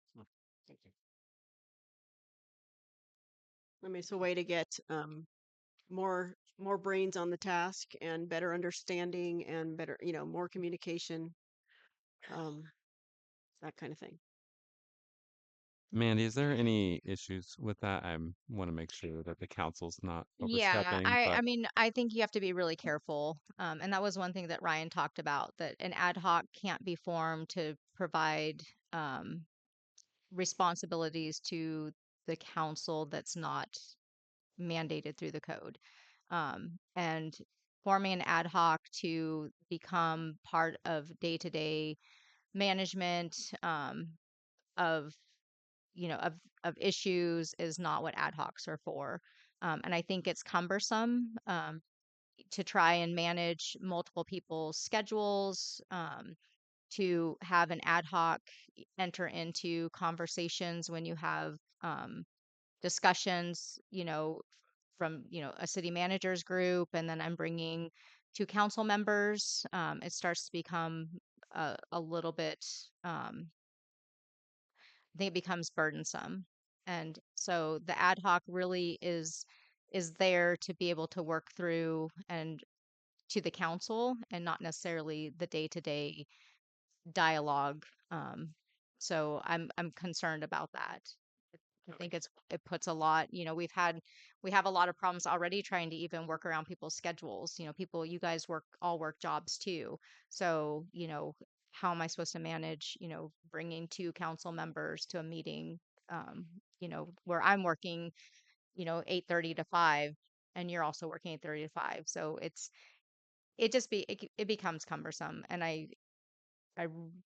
just worry about the intent um, of it. Question? Yep. yeah, Mr. go ahead. Mayor? Yes. Okay. Um, is a ad hoc committee minimum of two, or can it be It can one? be one. Maximum of Okay. 2. Yeah. Yeah. Maximum of two, but it's not a requirement. And then I hear your concerns, and I know there's like coordination is one thing. So on that, I would say an ad hoc of one would be okay. It would help facilitate that and whatever scheduling we could do. Um, if we wanted to as a council, or if you want to just pose a quick question to Ryan, I think it goes beyond a day-to-day activity, because this is kind of a large negotiation. It's a big shift either way. Hmm. I think if at any time that there was an issue, with your be able to move forward in with ad hoc, then immediately bring it back to the council and we would reevaluate that. So that would be just something to consider. Yeah, and we're very much not at the negotiation phase. We're at the fact-finding phase. So this is really, me working with Sierra, working with the other city managers, looking at options. This is a day-to-day thing that I have to do as part of my job. It's not, okay, we're gonna, schedule a meet. This is like calls are coming in, you're meeting with people. And so I do see that as creating kind of an extra layer of my capacity to manage these conversations. I mean, really my role is to try and do the hard work for you guys and bring you back the best information possible. And then your ad hoc would be taking that and really delving into that further. And it's a very specific task oriented, committee. It's not this kind of broad brush, let's look into things. It's like your ad hocs are really supposed to, have a very clear, defined, mission and a clear ending date. And so I just think it's a little bit, I think definitely if you were in the negotiation phase, that's definitely a whole different place. But we're like at the fact finding stage, and I don't want to be hampered by, hold on, I can't make the call because I got to go try and figure out if my ad hoc member can come in and, we can conference in or something. And That just feels weird. and I hear you. If I may, I'm going to try to keep my question short, Hmm. answers short. Um, it if the an ad hoc of one, we don't want to interfere with a day to day. But I think waiting until the end when it's basically a final negotiation that's brought forward, I think that there is room, I think, before that process. And, it could be you feel like you're beginning to get to a fork in the road between one choice or another. That would really be a pretty good time, I think, to have another layer. Or maybe this is something that I don't know if we are able as a council to um, react more quickly other than just our once monthly council meetings. I think the idea is that we wait 1 month or another month. A lot of progress could be made, that it might be helpful to be looped in sooner. I'm not sure. Um, and clearly, I don't want to interfere. I don't want to add. You to feel like that's the issue. I just, like I said, I'm concerned about just hampering the day to day, capacity to really like delve into this. Um, and there's definitely points in the conversation where council has to be brought in. You guys are the final decision makers, and so I'm trying to gather as much information as I can to bring to you. And also at the same time, we're trying to kind of, negotiate some concepts here, like working with Ferndale. That's been a city manager to city manager discussion and the police chief. There hasn't been any other council members in the room because we're all trying to kind of figure this out. We're looking at our budgets, looking at capacities. It's a fluid discussion at that point. There's not really anything yet to take back. I want to be able to provide you guys updates, but as far as like a decision point, we're really, there's not really anything there yet because we're still trying to ferret out all of these issues and options and opportunities. So I would like to be able to continue this a bit further without another layer. Mhm. I think once we get to a point where we do have, some more defined, clear options for you to consider, that's really where the council comes in. And I think that's where an ad hoc could come in to do some more defined research or question fact finding. Yeah, But I don't feel if like I we're may, there just so that, yet. and I apologize, no disrespect in cutting you off. Mm. I can see and I agree that this could be something that just simply we revisit it, we touch base next time. Where's the progress? And then Sure. we see, have we hit kind of a trigger to go ahead and Absolutely. click over to that. So Absolutely. Could I speak for a moment? Yes, go ahead. I let's see. It's been a month and a half or so since we had a Public Safety Commission meeting, and the Public Safety Commission actually formed an ad hoc for the purpose of being involved in this process. One of those members has since resigned, but one of them is still on the commission.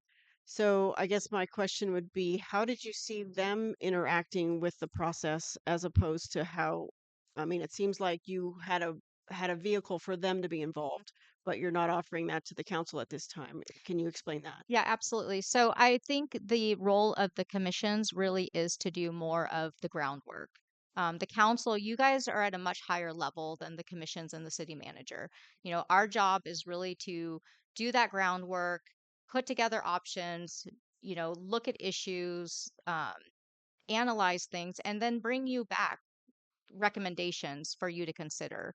You're the ultimate decision maker. We're more of the on the ground workers trying, to bring forward that's not your role, and that's not necessarily, that's not your necessarily the council's area of expertise either. So you're relying on staff and, staff that is qualified in whatever area, whether that's your city planner, your city engineer, your city manager, a contractor, to bring you the information at a level that you can feel comfortable making a decision from. The I hear commissions you. I hear you. also are able to be a little bit more flexible. They can go and ask questions. They can, maybe they contact the commission person from Trinidad and ask them, hey, how's that working out? How's the community patrol? They can bring that back, that information and that fact finding, but it's at a different, more grassroots level at that point. So it's Well, really important to keep your position and those separations, because once you start to blend those over, then we're getting into the crossover of roles, the micromanaging, and that's where the problems start to arise, and that's why there is a very clearly defined roles and responsibilities. well, I heard everything you said, and I think that having council involved in a way where we're able to discuss, dialogue, understand the process is really valuable because when it comes time for us to make a decision, we bring more to the table.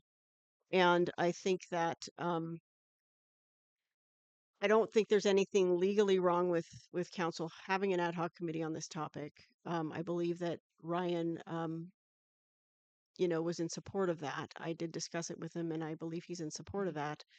Um, and and I do believe that if the council wishes to be involved on a particular level, that the council has the ability to make that decision. I understand that there's a delineation of duties and tasks and obligations between the council and the city manager.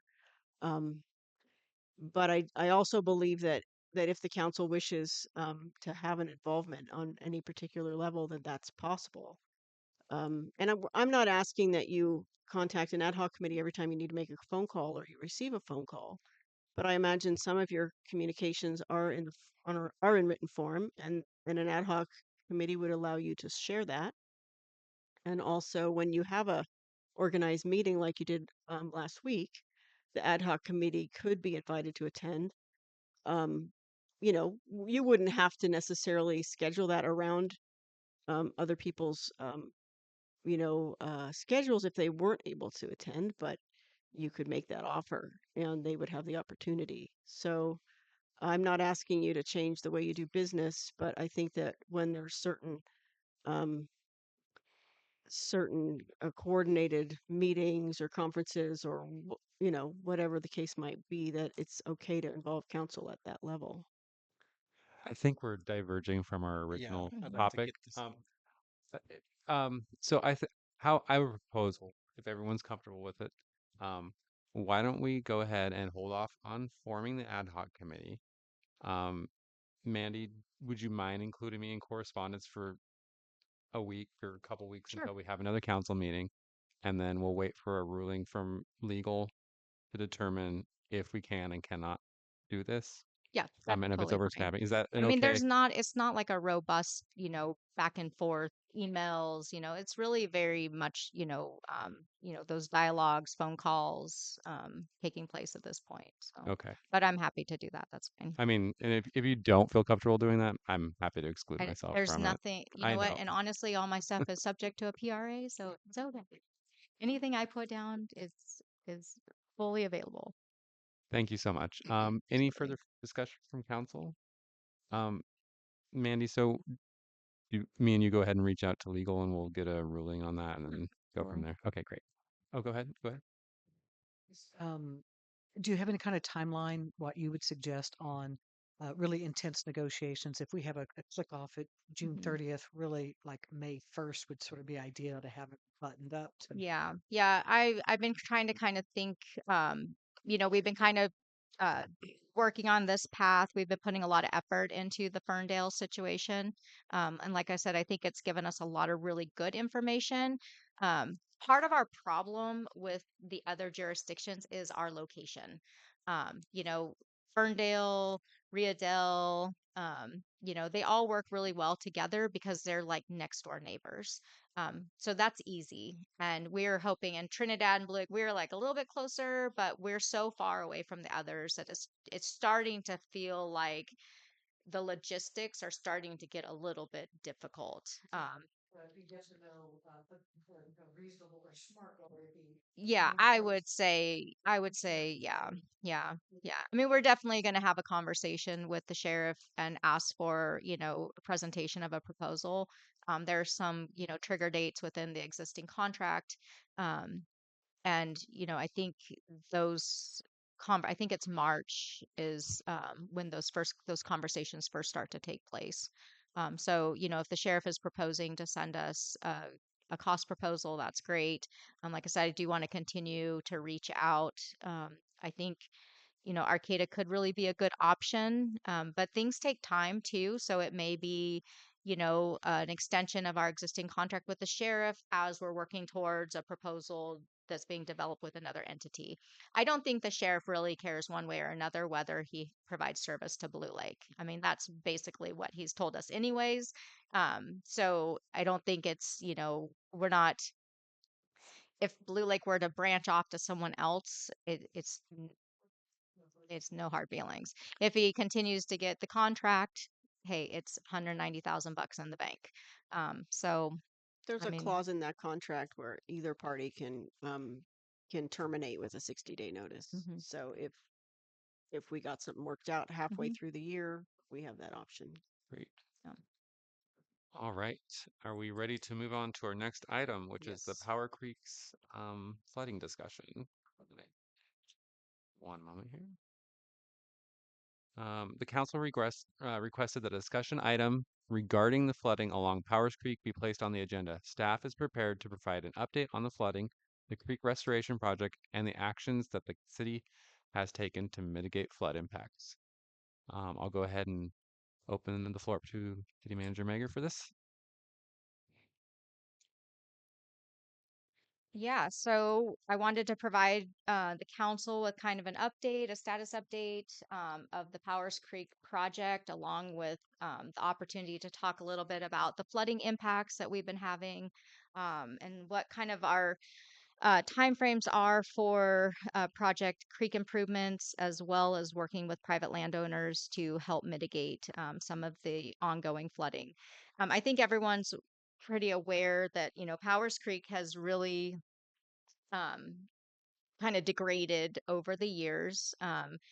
The sediment impacts are pretty substantial. We're not seeing the regular maintenance of the creek that had taken place in the past. And I think part of that is we've had some transition in landowners, and it's also just gotten more difficult for people to work in the creek.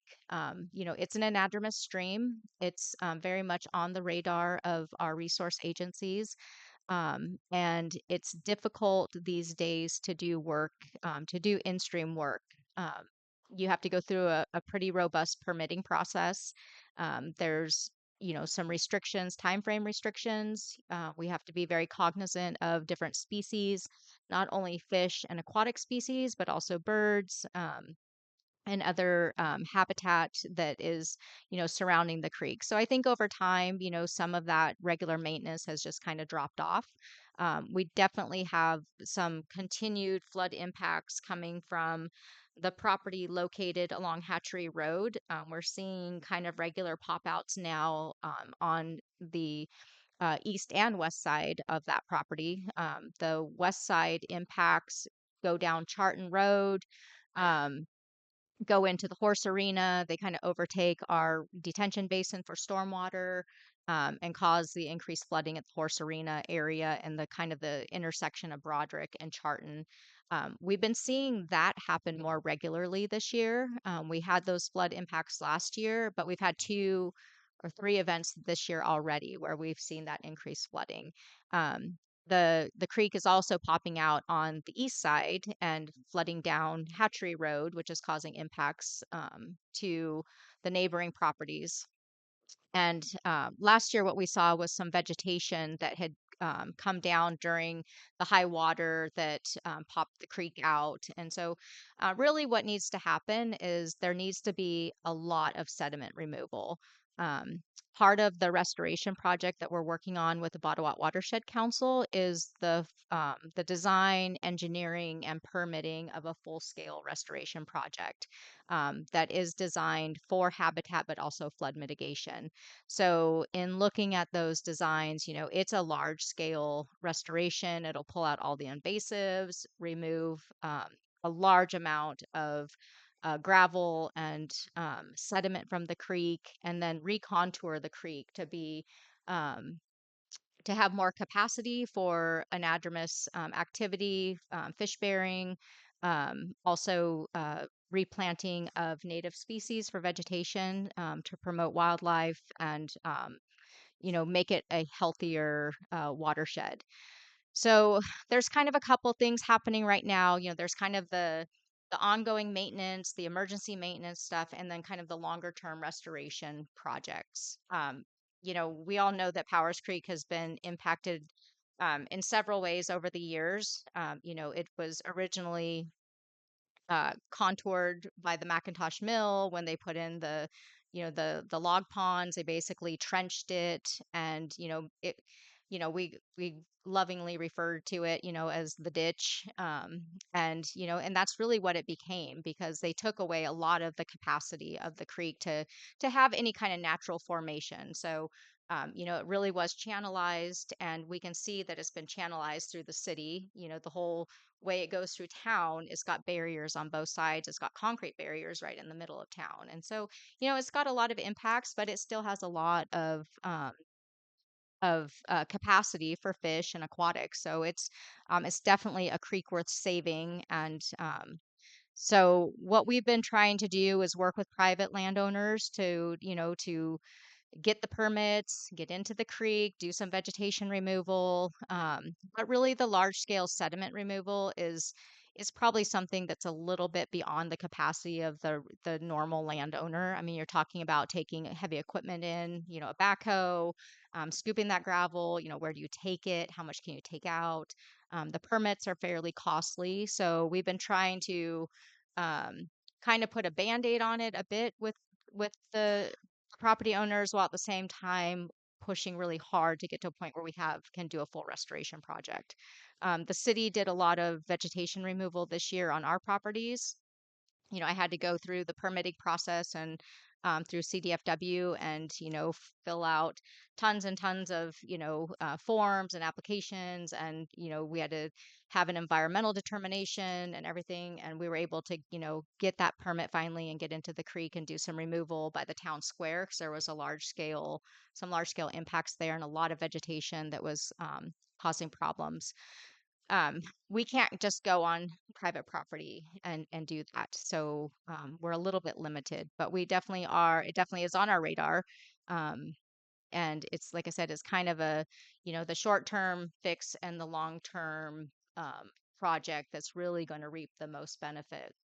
The city did put in a grant through FEMA's hazard mitigation program under some disaster funding to purchase the Hatchery Road property, as well as what had previously been the Hawkswell property, so the property across from Mad River Brewery that regularly floods. And we don't know if we'll be funded for that, but the idea for that would be to kind of take those out of private ownership and be able to put them into the restoration project, where we could expand that flood mitigation footprint. The property on Hatchery has a development plan in place right now, and the owner is looking to develop it and is looking to develop it to a fairly dense level. So we've been trying to really work with the owner to talk about these ongoing issues and how they can mitigate them in the event that they do push for development, whether that's elevating foundations, getting into the creek, building some retaining walls. I don't know. It's going to be kind of a long term issue as they kind of move forward. So um, we last year we had some larger flood impacts when the culvert up on 299 overwhelmed the culvert behind the Patriot, which then sent all the flood waters right down Greenwood and right into the horse arena. So we had a lot of flooding down there that we had never experienced before. That was really an anomaly, and we hope that that doesn't happen again. The county and the state have been working with the landowner to see what they can do, because everyone pointed their fingers like this. But that was a lot of water. I mean, it was like a river coming down Greenwood, and it went right all to our storm drain, which all went right out to our wastewater treatment plant. So we treated all of that water, which, is not ideal. So Flooding, we didn't see any flooding this year at the Horse Arena Bridge. That stayed pretty steady. We did a lot of work and engineering when we put that bridge in to make sure that we were adequately planning for flood capacity and fish restoration as part of the new project. So we've kind of been designing these projects as we go with the idea of the larger restoration project. So that area held really well. Um, the real blowout was at the end of Charton Road down here, the east and west side of the creek. Um, so I know, Karina has had, she had some pretty severe flood impacts last year when Greenwood sent us a bunch of water down Broderick and Charton. That was a lot of water that came through there. Um, I know she had a concern about the porta potty at the horse arena. During the flood last year, it did start to tip over. It wasn't something like I said, we were not prepared to take that much water, so we were pretty overwhelmed at that point. It never did actually tip over, so it was fine. It's since been secured, so it can't tip over even if there are floodwaters. It's been elevated and secured to the fencing, so that's good. That is a oh, that's not rain, is it? Not Oh, okay. I was like, oh no. Not yet. Not yet. Just- yeah. So, um, but yeah, other than that, it's these ongoing flood issues. For the city, our first job is to secure our city infrastructure.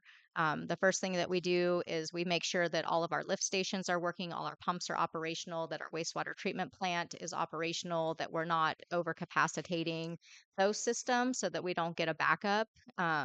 So usually it's Glenn and it's now Chris are the two operators that go out and do all of that work. I'm kind of like the fifth man on public works, so I usually go out and put signage out for flooded roadways and to help more with traffic stuff because I don't know enough about all the other things, pumps and all that stuff, but I know how to do traffic control.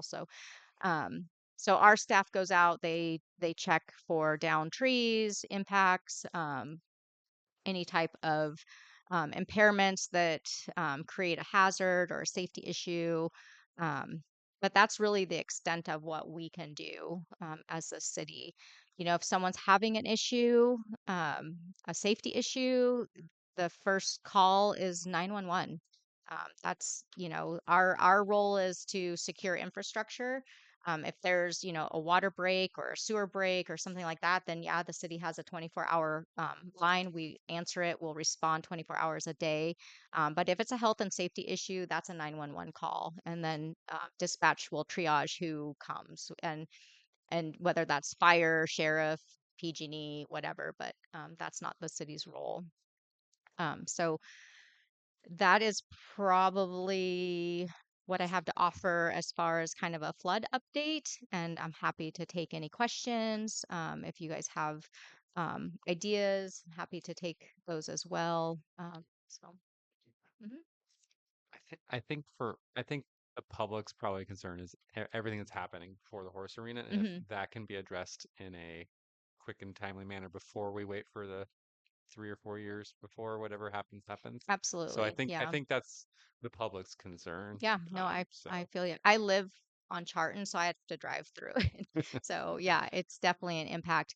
Like I said, part of the problem though is that that's private property. That's not city property. So we did work with Karen Barnes after the last event. mhm. Public Works did go over and we worked with her to help remove some vegetation and some things that had clogged up on her property that she wasn't able to do herself.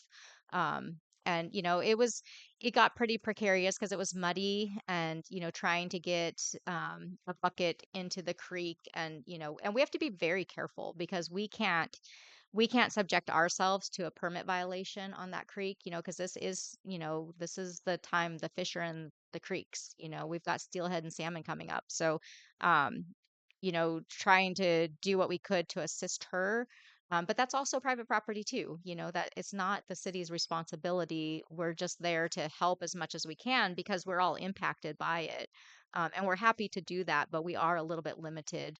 I'm hoping that, this year, once the waters recede, so probably like, June or July, we can get back into the creek and see if we can do some more vegetation removal or help out where we can.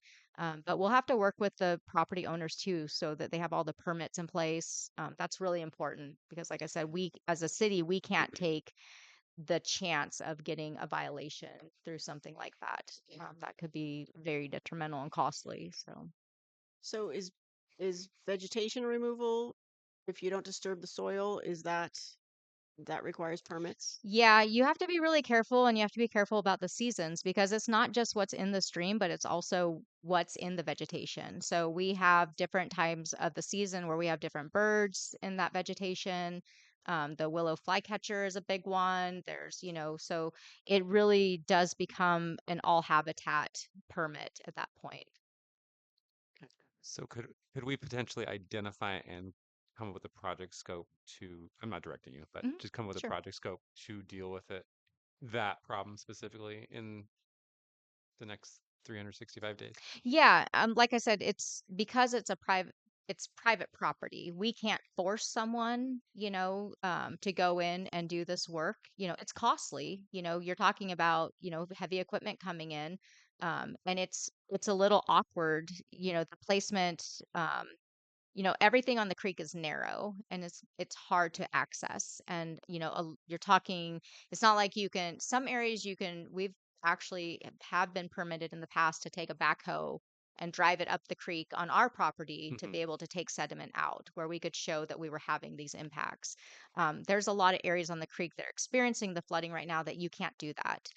So we have to kind of see. I have a meeting with the property owner on Hatchery next on February 12th, I believe, to talk about the project and just talk about, their responsibility and like what can we do to, help all of us to, deal with this problem. So, um, like I said, it's a big impact for the city as well. It's costly for us. All that water that floods when it goes into our stormwater system, like I said, it goes right to our wastewater treatment plant. We have to treat all of that. So we have increased costs associated with that. It's increased capacity issues. So it's something that we take very seriously. It's just not necessarily the easiest solution right now. So. Great, thank you. Anyone else have questions? I just have a comment that I appreciate the stabilization and elevation of the porta potty. It's so disturbing to see images of a tipped door open. Who knows what is biocide, whatever coming out into that water and where the water's going. And so I just want to make sure that that is stable, done, not gonna Yeah. happen. Yeah. Absolutely. Yeah. It's the first time it happened, we definitely were a little overwhelmed.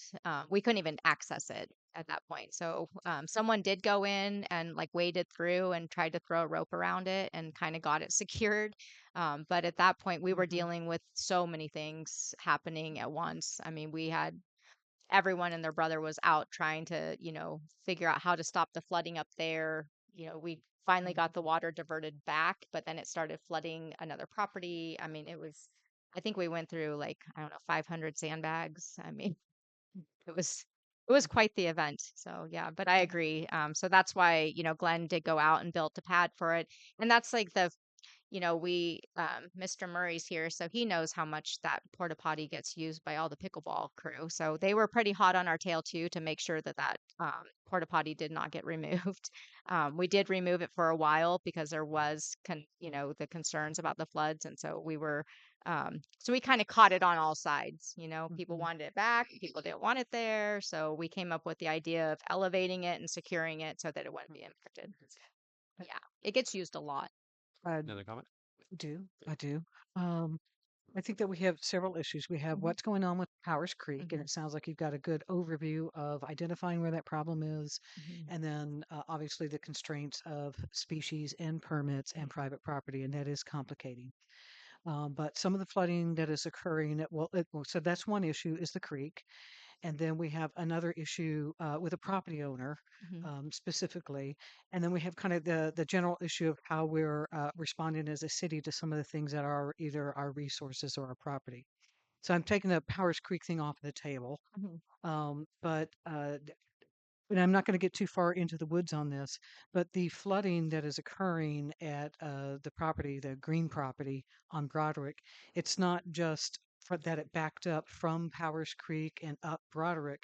It's the volume of water that is coming off of a turtleback road, coming into her driveway, but also a phenomenal amount of water being discharged off of Prash Hall and into her property. So, and So yeah. if I may continue, I No. and last night, or sorry, on Tuesday, she was really requesting some relief in the way of conversation with council and with the city. So I'm hoping that we can facilitate that conversation where it isn't just 3 minutes at the board. How can we have that conversation and really examine some of the issues that that resident has? Yeah, and I would just caution that that you that issue is not, if you want to go into that It's a issue, different agenda. yeah, I just want to make sure we We need don't to make an bleed those agenda item, a together. future agenda at the But next. I'm happy to, to talk about that. We are putting gutters on Prash, so that's coming. That will help to alleviate some of those issues as well. But I think we should either agendize that so that we can have a deeper dialogue, because there's a lot of information that's been left out of that Uh, conversation. So yeah. but I don't know that I can go into that because the agenda item is Well, Powers Creek flooding. that's great. I wanted to acknowledge Mhm. that we'd had this previously on Tuesday, and we kind of Mhm. are in the middle of a carryover. So identifying that there are 3 items revolving around flooding in the Powers Creek. The other thing that I wanted to bring up is I do appreciate that the infrastructure is first and foremost, and it really has to be. But we also have obligations to our residents and to the environment. In the research that I was doing on porta potties, while there isn't specific guidance from the county as far as what they do um, in placement, guidelines that I saw for the businesses that provide porta potties absolutely advise it is nowhere in a flood zone. And I think that's kind of for obvious reasons. The second, I would think that not just elevating this and tying it off to to, to the horse arena. I appreciate we're trying to make a fast solution, but that's not a fast solution that came without a lot of work. This is, I think, the second time they had flooded out. I don't want to get into criticism of it, but I think that the city needs to take a more professional approach as far as addressing a porta potty that was standing in over a foot and a half of water, and however it was elevated and tied off, I still don't know that that is sufficient. It so far has has just barely squeaked by in floodwaters. We don't know when the next more floodwater is going to come. So I would just request that reevaluate its location to begin with, and either develop into your response plan for these type of anticipated events like an atmospheric river to go ahead and just remove it and then replace it after the event. That way we don't have an issue, or to relocate it. But in what I'm seeing in the research, all of the advice is it just shouldn't be in the flood place to begin with. Thank you.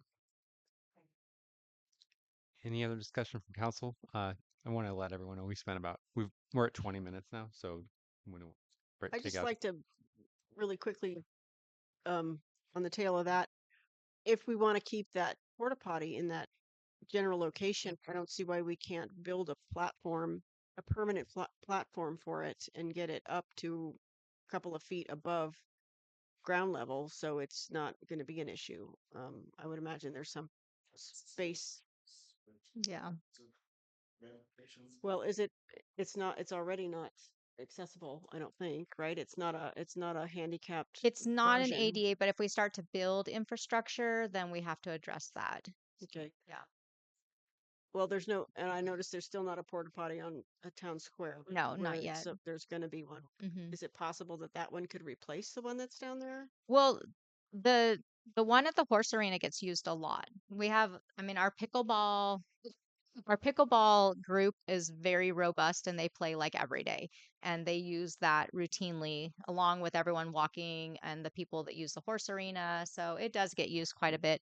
And I would say that, with the amount of the height of the water in that area has never come up to a stage inside where there was any intrusion or any, um, ability to intrude. I mean, when you go into those, they're also elevated more so. So the water in that area didn't come up to a point. And we did have the health department because the health department was called on us, and the health department did review it and didn't find a And problem. I would like to So interject on that.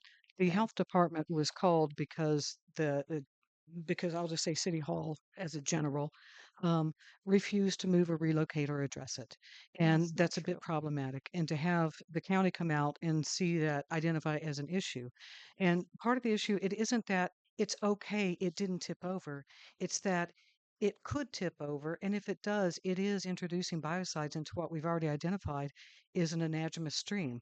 So there are very many species that could be affected by that. That's the overriding concern. And so again, I don't know where we draw that line as far as saying, I don't want to tell you where to put trash cans or what color, toilet paper to buy. But when we have something that is riding the line of an environmental issue, I think that we really have to side on the side of caution. If I may, So, Mandy, how many times have you well, had this you issue? did, If I may, how many times have you had this issue with the toilets? I haven't yes. spoken at all today, And so when you do, I'll happy to yield the floor. Just let her finish up, then I'll right back to you. I apologize. be delighted to hear you finish. Yes. Thank you. All right. I appreciate Go that. ahead, Ken. So, um, in my reading, I do not see where anything says it's acceptable to have it in a flood zone. They're not designed to have outward pressure to push inward. The amount of pressure you might get on the design of that with just the liquids in it is much different than the amount of pressure it would have exerted on it from outward forces of sitting in floodwaters. So I think that there are many considerations, and if simply relocating it to another area of the park where we don't have to count on tying it off to a horse arena and hope that the water doesn't rise up enough. So I don't see that we need to take that as a directive. I think that it's fairly obvious an action that I would hope would be taken. And if you're to ask what that would be, again, it would be certainly when we know we have an event such as an atmospheric river coming, that should be a trigger to go ahead and remove that. Why take the risk? Bring it back when whatever event has concluded. Thank you. Thank you. Go ahead, Christopher. I'd like to go ahead and move on to another discussion. We've been on here for half an hour. Right, we can still have to deal with open up time to public. constraints and such. Yeah, Um, and open up to public. is there let's take it out to the public and then we'll bring it back for further discussion. Really like to open up to public. Yes, go ahead.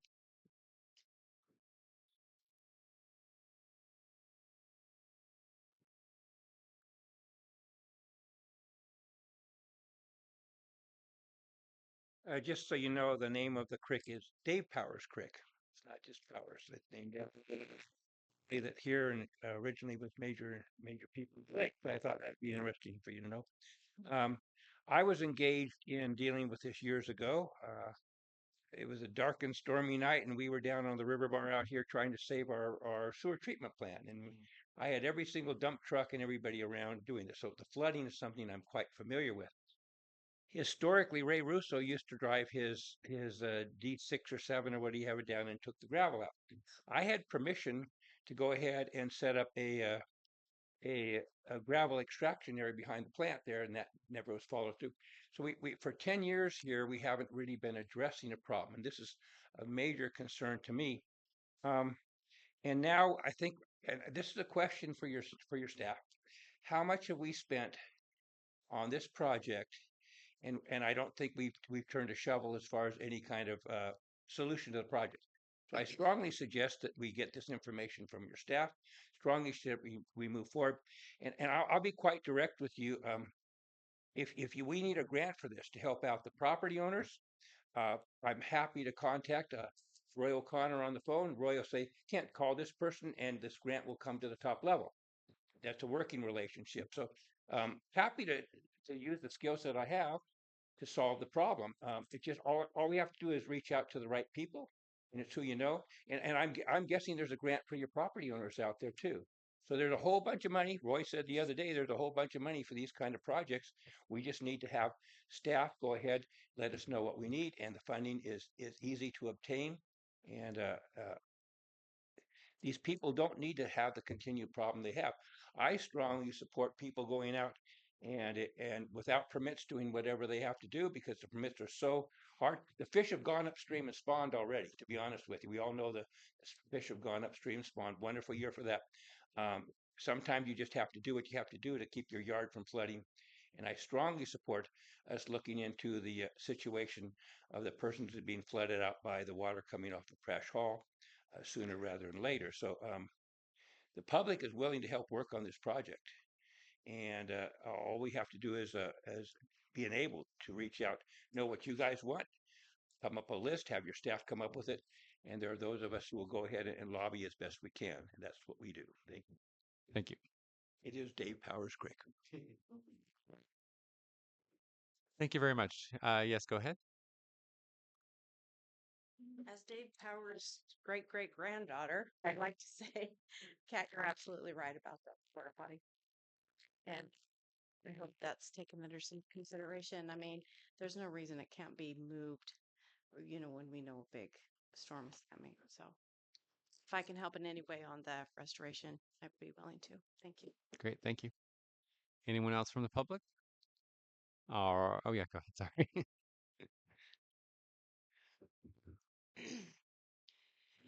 So, regarding the restroom, it was pretty creepy to see it floating around in the water.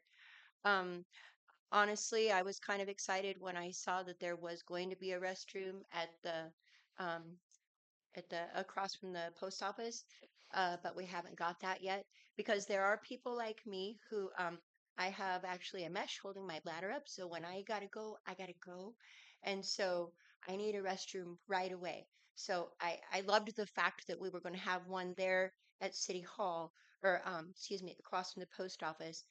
Um, I'm all for having close bathrooms, but sanitation and looking after our environment is like number one. So I agree with moving it away from that property. Um, Even though pickleballers might have to walk a block to use it, I don't know, but I'm sure that there could be a compromise. A compromise is wonderful. Great, thank you very much. Anyone else from the public? Seeing none, let's go ahead and move it up to Zoom. Julie, go ahead. Thank you guys. I appreciate the council being patient with listening to each other and the public, majority of council.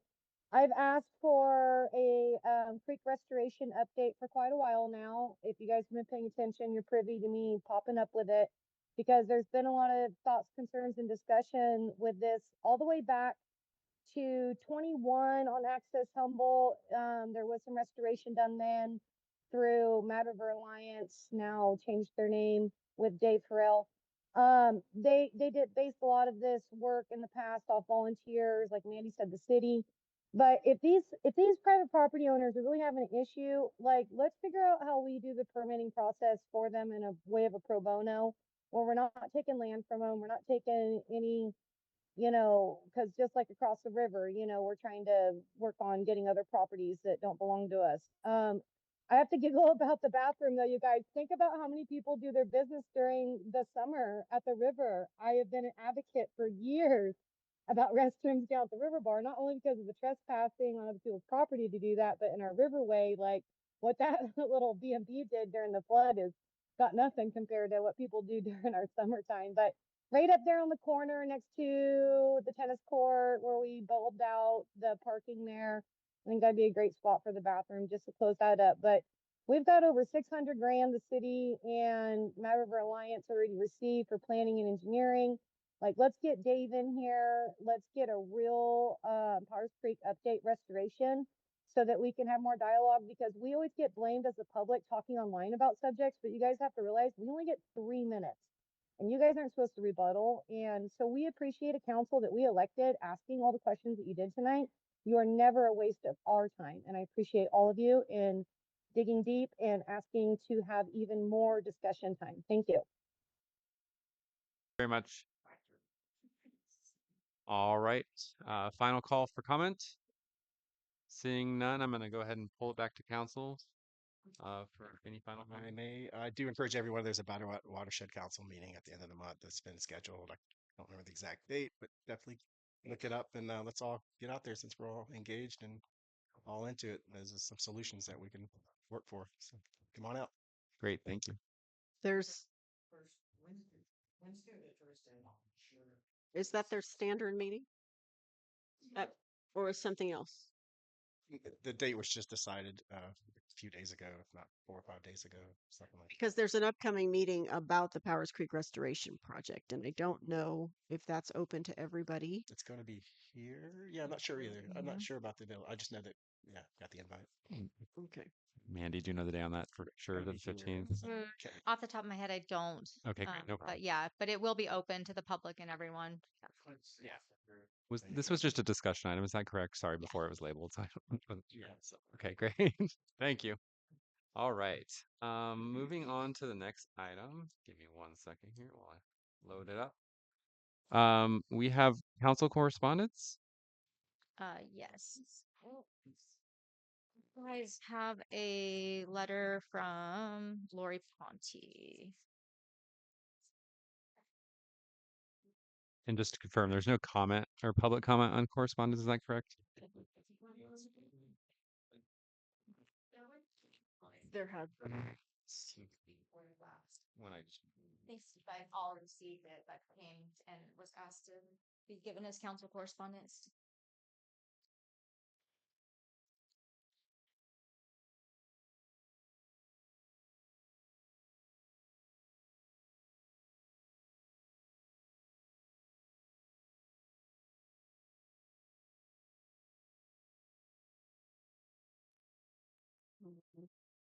just in response to this, I did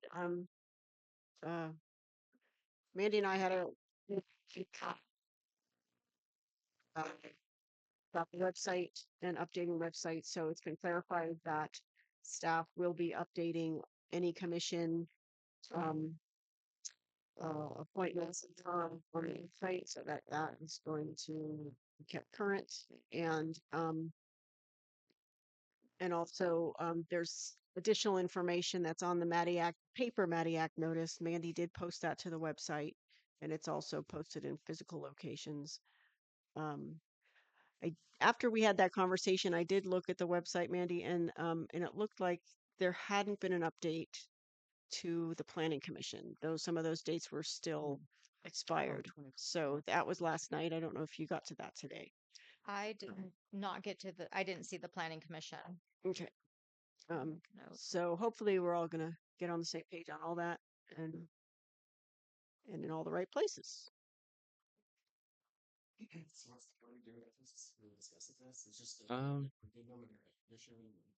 don't Yeah, think we. you can just accept the correspondence. Okay, great. And it's up to the mayor to choose whether you read it or how you respond, but you guys have all received it.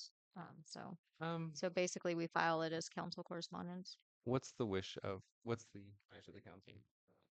Do we feel like we want to read it, or do we?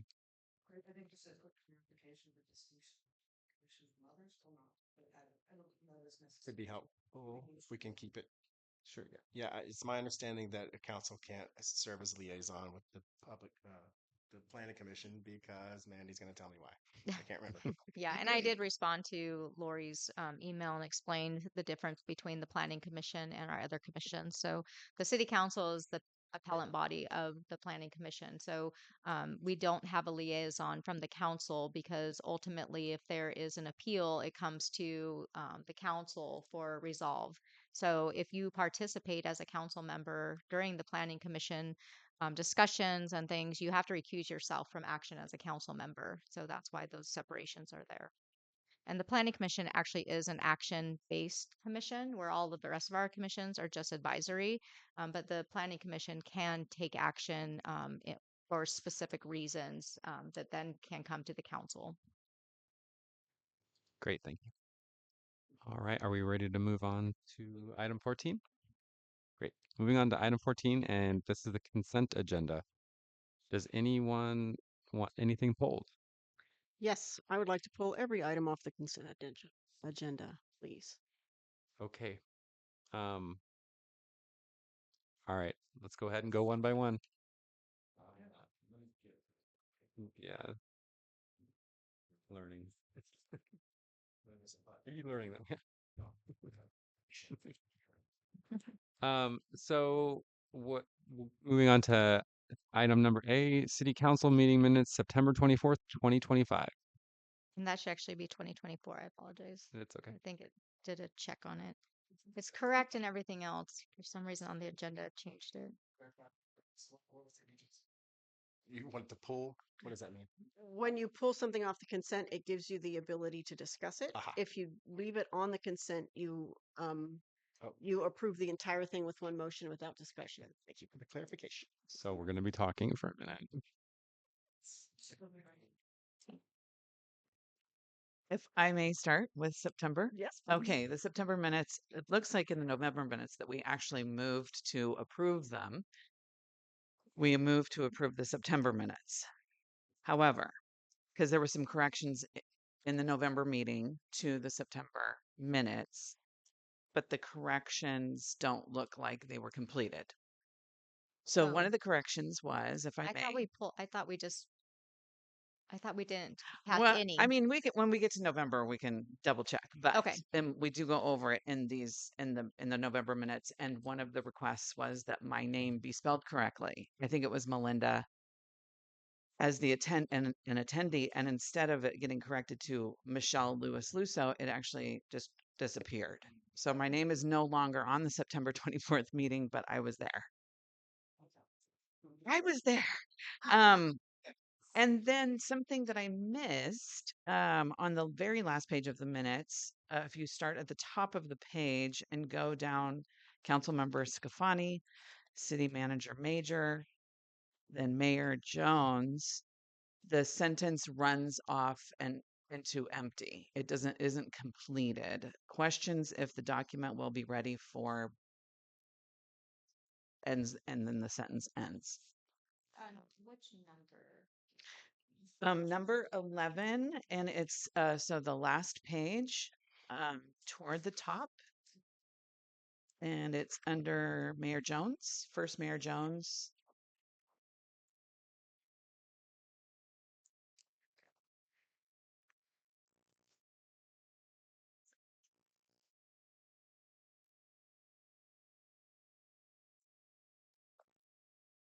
Big packet. Potential in the meeting minutes. Is that very top? On the very last page, and we're on the September meeting minutes. Right. Okay. On So there's member I Stefani. see. Okay, Okay. perfect. Question if Okay, the document will be ready for something. something. And I didn't look at the video to help you out with that. That's okay. I apologize, but my name needs to be added back to the attendee list. Public present. I was public. That was all I had for September.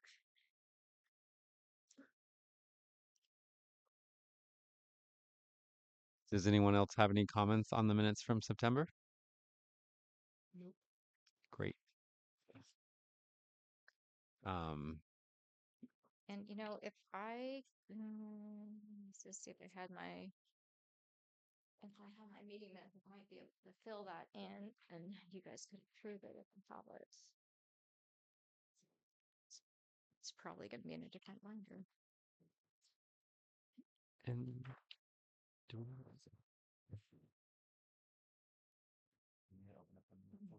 Okay, I will make those changes. Because it's not like a substantial change, do you guys feel comfortable with me adding in your name and adding I can just say ask questions if the document will be ready, period. Do you guys feel comfortable with that? And then we can at least pass these minutes so they don't come back? Okay. Sure. Okay. Because it's not impacting anything substantial that would Yeah. I Do we would need like to take public comment on it since it got brought forward, or I believe so. okay? Does anyone have comments on it, either from public or Zoom? I'm seeing none, so I'm going to bring it back. All right. I would like to make a motion that we accept the September 24th, 2024 meeting minutes with the corrections as stated. Second. All those in favor, say aye. Aye. Aye. All right, moving on to, actually, I want to take a pause. We're nearing 9 o'clock. Does anyone need to take a break or anything? Push through? Okay. I'm going to grab some water. So, Elise, I'll let you introduce the next item. Okay. Council meeting minutes for Tuesday, October 8th, 2024. Does anybody have any corrections they want to know? Nope. Anyone from the public have any corrections they wish to note? Okay, do we have a motion? Motion to approve consent agenda item B, meetings for meeting minutes for October as submitted. Second. Se- Okay, motion by Kat Napier, second by Christopher. All those in favor? Aye. Aye. Aye. Opposed? Passes unanimously. On to item number C. City Council meeting minutes, November 12th, 2024. These items were pulled, or this item was pulled. Anybody have any corrections? Okay. Why was it pulled? I just pulled everything so Okay. everyone will have an opportunity to make corrections. if So there this were is the any. 12th. Is that correct? November Yes. 12th. So, Yeah, November 12th, yes. No, I have nothing. All right, can we get a motion to pass those minutes? I'd like to make a motion to pass those minutes. Second. All those in favor say aye. Aye. Aye. Motion passes unanimously to pass item C on the consent agenda. D, City Council meeting minutes, November 24th, 2024. These were pulled. Does anyone have comments on them? I guess the only correction that I would ask that the November 24th, 2024 meeting minutes would have would be to correct the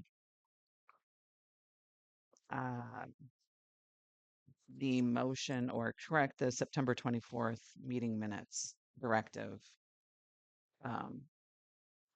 I mean, although there is another correction in there, so I don't know if we need to correct these minutes or not.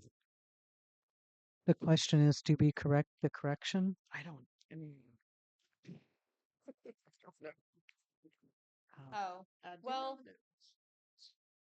I think it's good to include that because those were two very pointed comments. So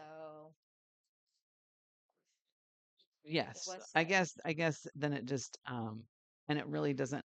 Then I guess the motion to approve in there would those September 24th meeting minutes would need to be corrected or something. I'm not sure. those when that's awkward. Okay. So it looks like those were previously approved, so we actually brought them back with the changes, except we missed the correction on your name. I see what you're saying now. That's okay. I think we're good. I don't think it's going to cause a problem. Eventually, it all is going to work out. All right. Any other comments on consent agenda item D? Can we, Nope, good. any comments from public? Seeing none, we'll go ahead and get a motion to pass item D. Motion to approve November 24th, 2024 minutes. Second. All those in favor say aye. Aye. Aye. Aye. All those opposed? Seeing none, passes unanimously. Moving on to item E, City Council meeting minutes, December 10th, 2024. Any? I have Go a ahead. correction. On page 4, towards the bottom, like 3 lines up from the bottom, it says Mayor Pro Tem Scafani contacted RCEA about the RFP timeline. I'd like that to state that I stated it was my understanding it would be not a 30-day RFP, but a 90-day RFP.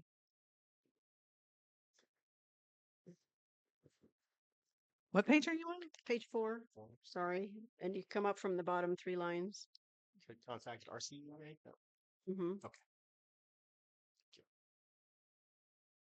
So I'll try to clarify again. My statement was that my understanding was that the RFP would be out for a 90-day solicitation period, not the 30-day period that we were discussing.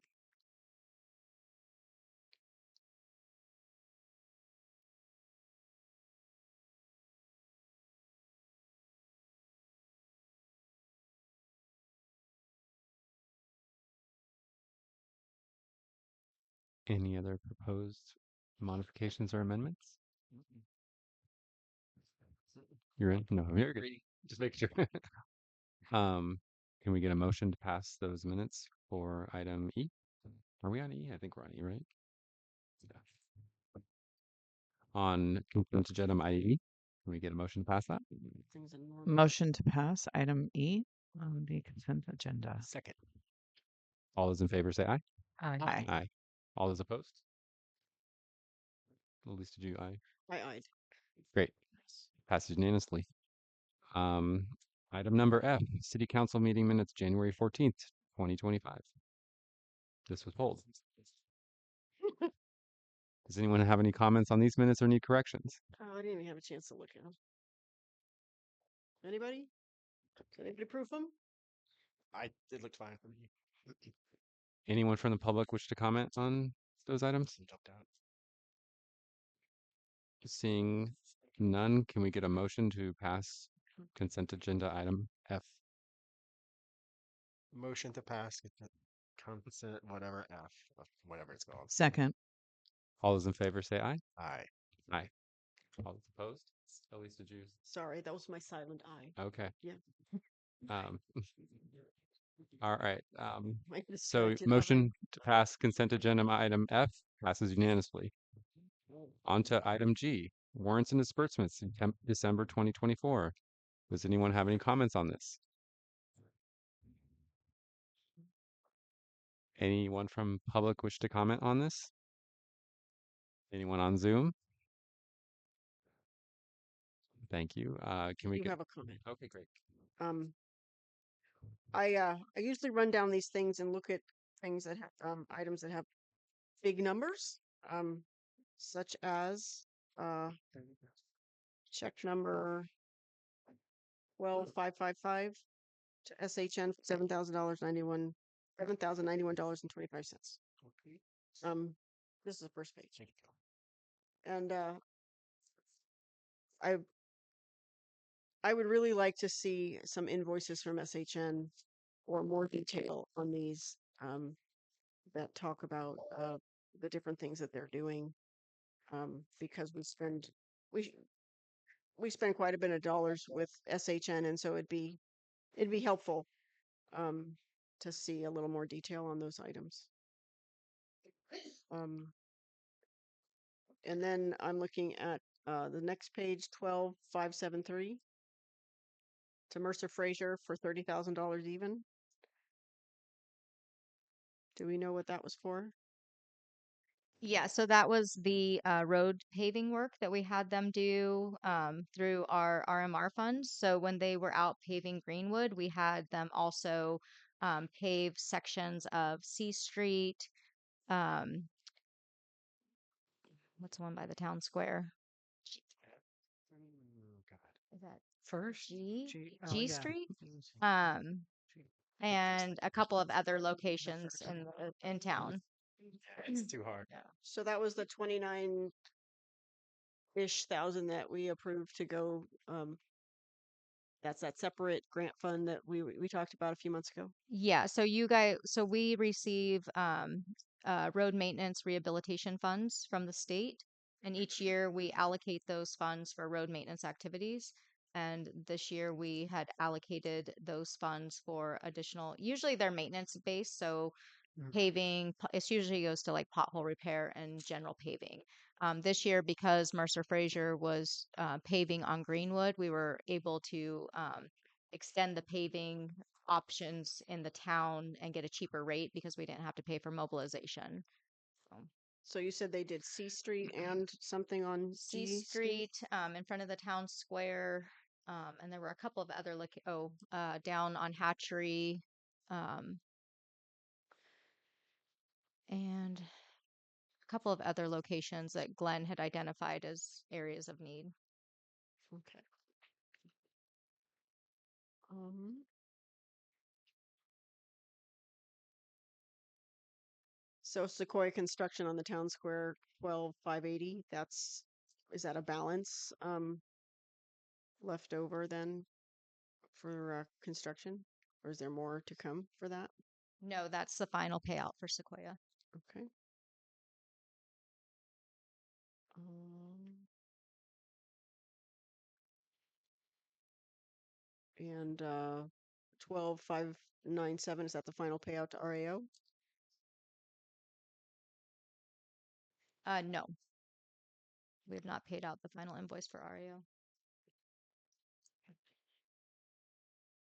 I think that's all I have. Thank you. Any other comments from council on the Mm. financials? I would like to also see more detail with SHN as well, Sure. if possible. Thank you. I don't know that we can put it in warrants and disbursements though, because we're limited in this report. So we can probably do something separate. Awesome. Thank you. Yeah, maybe maybe if there's a spreadsheet or something that we could do separately for planning and engineering work, it'd be nice. Great, thank you very much. We'll go ahead and take it out to the public if no one has any more comments. All right, moving out to the public. Any comments on warrants and disbursements? Seeing none, actually, excuse me, we got one on Zoom. Julie, go ahead.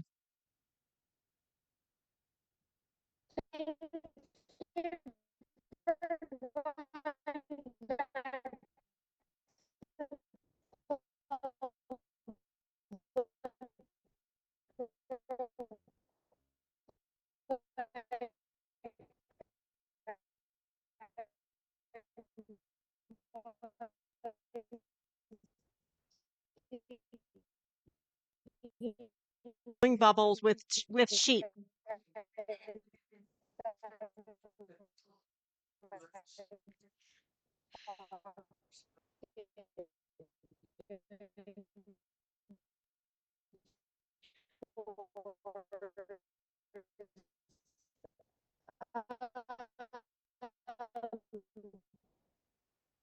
Julie, listen to the recording later. Sorry we couldn't hear you. I think we need to. Can we and Can we move on? Yeah. Yes. all right. Okay. Julie, if it If she knows why she's still going. thank you, Julie. Okay. All right. Moving on. Moving any more Did we just approve those? No, we we did. don't have a motion. Motion to approve warrants and disbursements. Second. All those in favor say aye. Aye. Aye. Aye. All those opposed? None. Passes unanimously. Okay. All right, we are on to fiscal year 2024-2025 salary schedule amendment number 2. Good. Yeah, so I did realize after Councilmember Napier brought to my attention that you didn't have a copy of the current salary schedule that would be helpful for you to see what our proposed changes are. Oh, great. I thought it was just my packet. No, I don't know if I got 8 in the copier or 1, 2, 3. So I did make some notes on the side for you guys. Perfect. While we're passing paper around, I also made a little spreadsheet because I've been looking at this for years. So I made What happened? a spreadsheet. Yes. Oh, you did. And Oh, do you you have brought one it to in. put on the table? They're also up there. Okay, great. Yes. So of the changes over the last several years, so that we can. Oh, I'm 40. Sorry. In the page. That's very weird. I just finished it right before the meeting the other day. So Oh, see, I and I, yeah.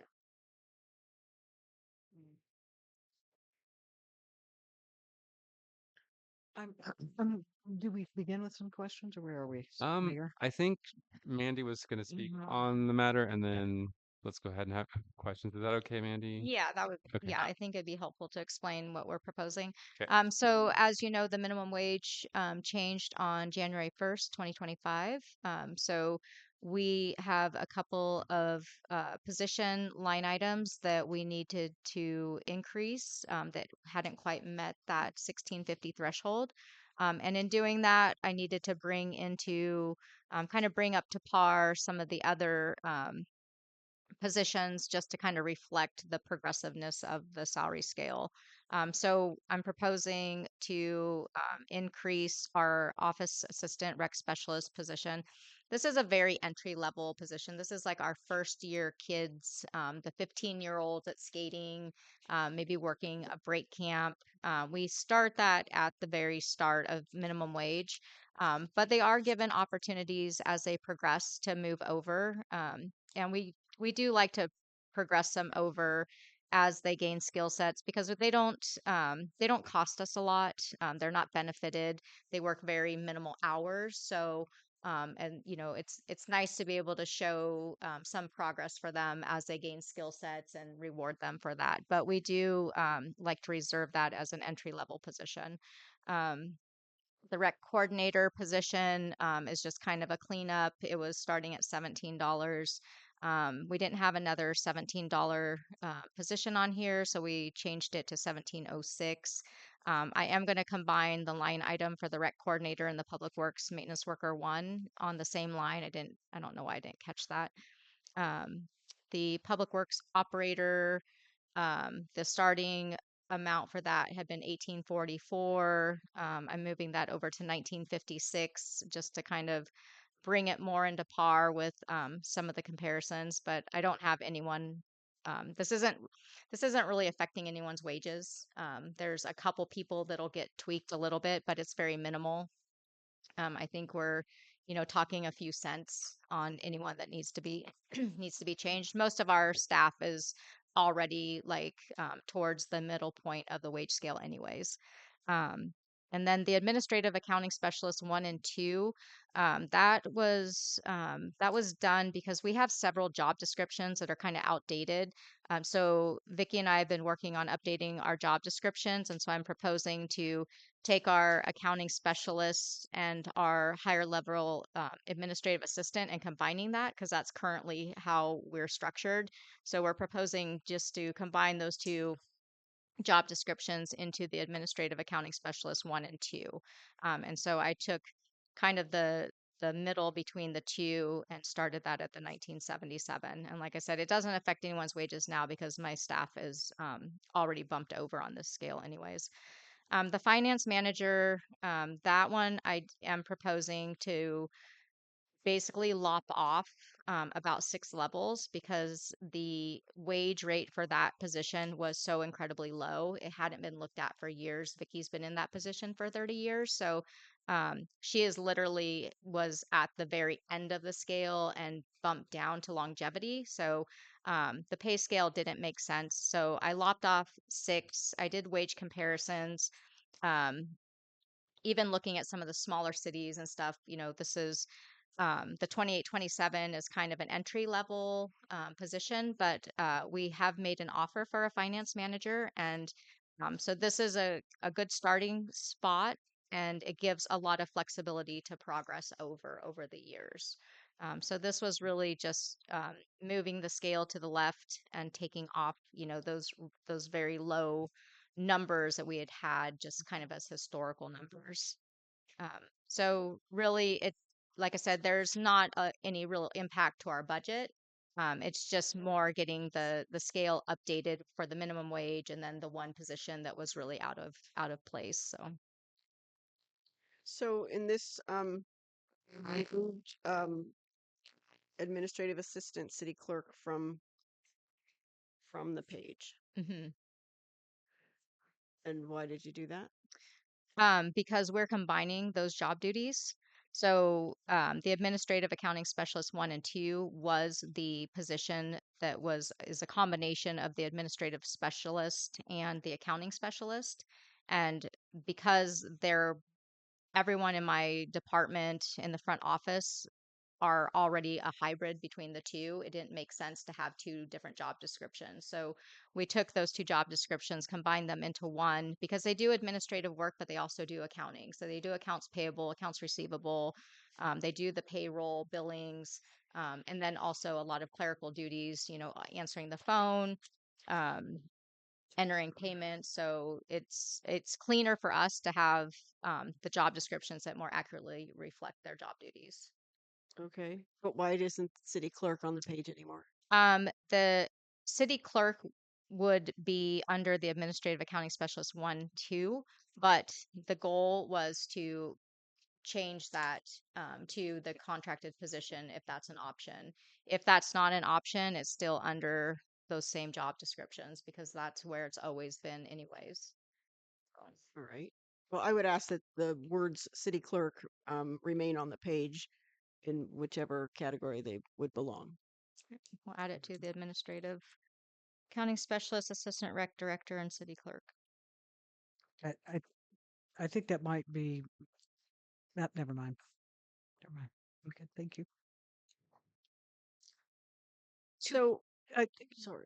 I just wanted to burn through some quick questions to Mhm. kind of get a context of where we are. Sure. And I don't know if I asked anybody here if they might be able to answer. And I mean, it's just going to be like a quick numbers game. And just close enough is close enough. How many staff total do we have full time, City of Blue 9. Lake? 9. Mhm. And then how many part time employees? That fluctuates based upon the time of year. So during summer, we Mhm. have a lot. We have a lot of part-time employees because we run summer camp. And Without then, that in the picture, what would you say? let's see, I have 1, 2, 3. I'm not really sure what the number of skate staff. That's probably another 5. There's probably 12 part-time. Okay. And then those are probably like a 0.25 or a 0.5 equivalency. It depends. Some of them are 32 hours and below. Some of them are 19 hours and below. Some of them are, I believe we have a 37 and below. It just Okay. depends on the type of position that And they're just in. to speed things along, if I cut you off when you really need to get something, I just want to go through as quickly as I Sure. can. Contract staff, we have city attorney, Mm-hmm. treasurer. No, we City, don't have a treasurer. well, we contracted with the Oh, finance companies. accountant. Yeah. Yeah, Yeah, sorry. accountant. So, and they function in the capacity in the sense of treasurer or just strictly accountant. Just accountant. Okay. So we don't have treasurer, but we have finance director, and then we have accountant. Thank you. Yeah. And then we contract with city planner and city engineer. Yes. Okay. Just roughly, city planner full-time equivalency. Oh, I have no idea. We set a budget each year for the amount of time, and Mhm. then they're also project based. Spitballing it. If we didn't have a major project going on, is he like 0.25, 0.5? Can you tell us what their hourly rate is? Off the top of my head, I believe Gary is like $65 an hour. Um, and I don't know what Mike is. Okay. Almost through the questions. Thank you so much. Then I kind of, when I'm breaking it down, we have admin office, we have Parks and Rec, and we have economic development. We So, don't have anyone in economic development. okay. I We was used to wondering about have that. that position, so I kept it on the scale just in case Good the idea. eventuality we ever had the resources for it. Yeah, good idea. I know where that comes from. Admin and office, full time. How many folks do we have there? 1. Full-time. One full time? Mm-hmm. Okay. Well, actually, Tony is not quite full time. Okay. Plus one. And then you're the full time, you're saying you plus another. I'm a contract employee. Right. So Okay. So, gotcha. And Vicky's full time. Vicky's full time as a finance manager. So Tony remained at a 0.8. She's just under. She's kind of deciding because it has to do with her benefits, And so how she does her hours. close enough for my purposes, if I may. So with the admin office, actually we hit the full time with the other departments, and we'll circle back to part time because that's more complicated. Parks and Rec, how many full time, if any? One. One. Okay. Going back to admin office, how many staff total and about how many? I guess you could just say full time equivalency hours total. Office staff, I have 2 part-time workers Okay. that work 9 to 12. Okay. Tony works almost 40 hours, Okay. and then Vicky is full-time, Right. and then myself. I mean, I thought I'd seen some other folks there in addition. mm-mm.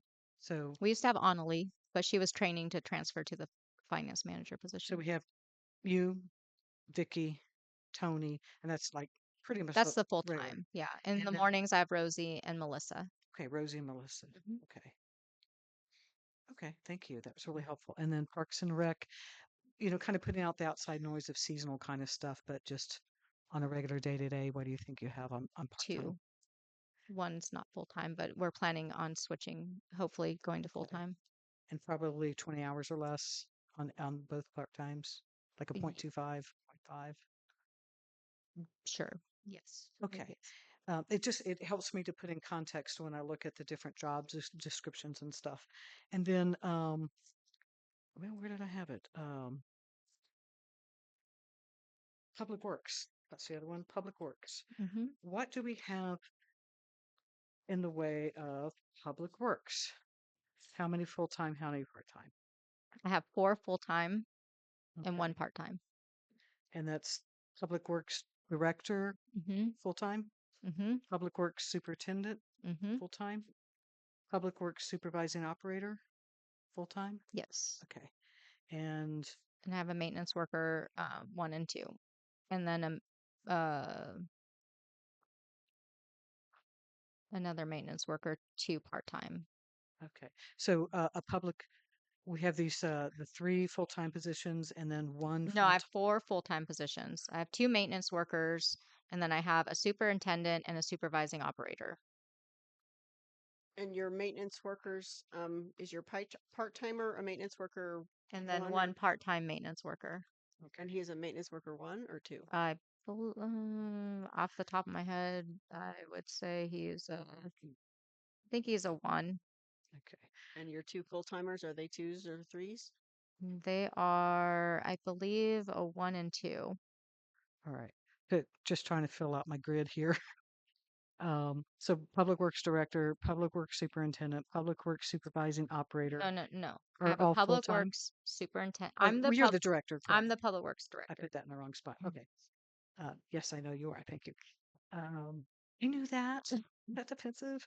Public Works Superintendent is 1. We have Public That's Works Glenn. Supervising Operator, That's another Chris. full-time. A Public Works Operator Maintenance 2 is a full-time. Yes. Okay, full-time. And then there's one of the maintenance worker 1s is a full-time. Yes. Thank you. Okay, and then part-time, 1. 1 part-time, just half, close enough. 1 part-time. Yeah. Thank you very much. Okay. Just to clarify, you said that this shift in the finance manager position is not increasing our expenditures at this time No. because the new hire was offered something in the original pay scale, I guess. Well, this is a portion of the original pay scale. So basically, what I've done in most of these is just taken off a couple of the levels and shifted them over so that we stay on the same range because most of my people are already in the range. So, but the finance manager was so low on the front end that I had to shift it over 6 levels. So the starting range is the 7th level of what the original pay scale was, which it was just That's- extremely low. It just hadn't Yeah. historically been updated. Excellent move. Round of It's applause. just easier to kind of keep everything and just shift over and then add to the right. Right. So I think I asked you this when we looked at the pay scale at budget time. I asked when there's an increase, does the employee get the increase at the step they are at, or do they? And you answered that they drop down however many steps to keep the same rate that they're getting paid.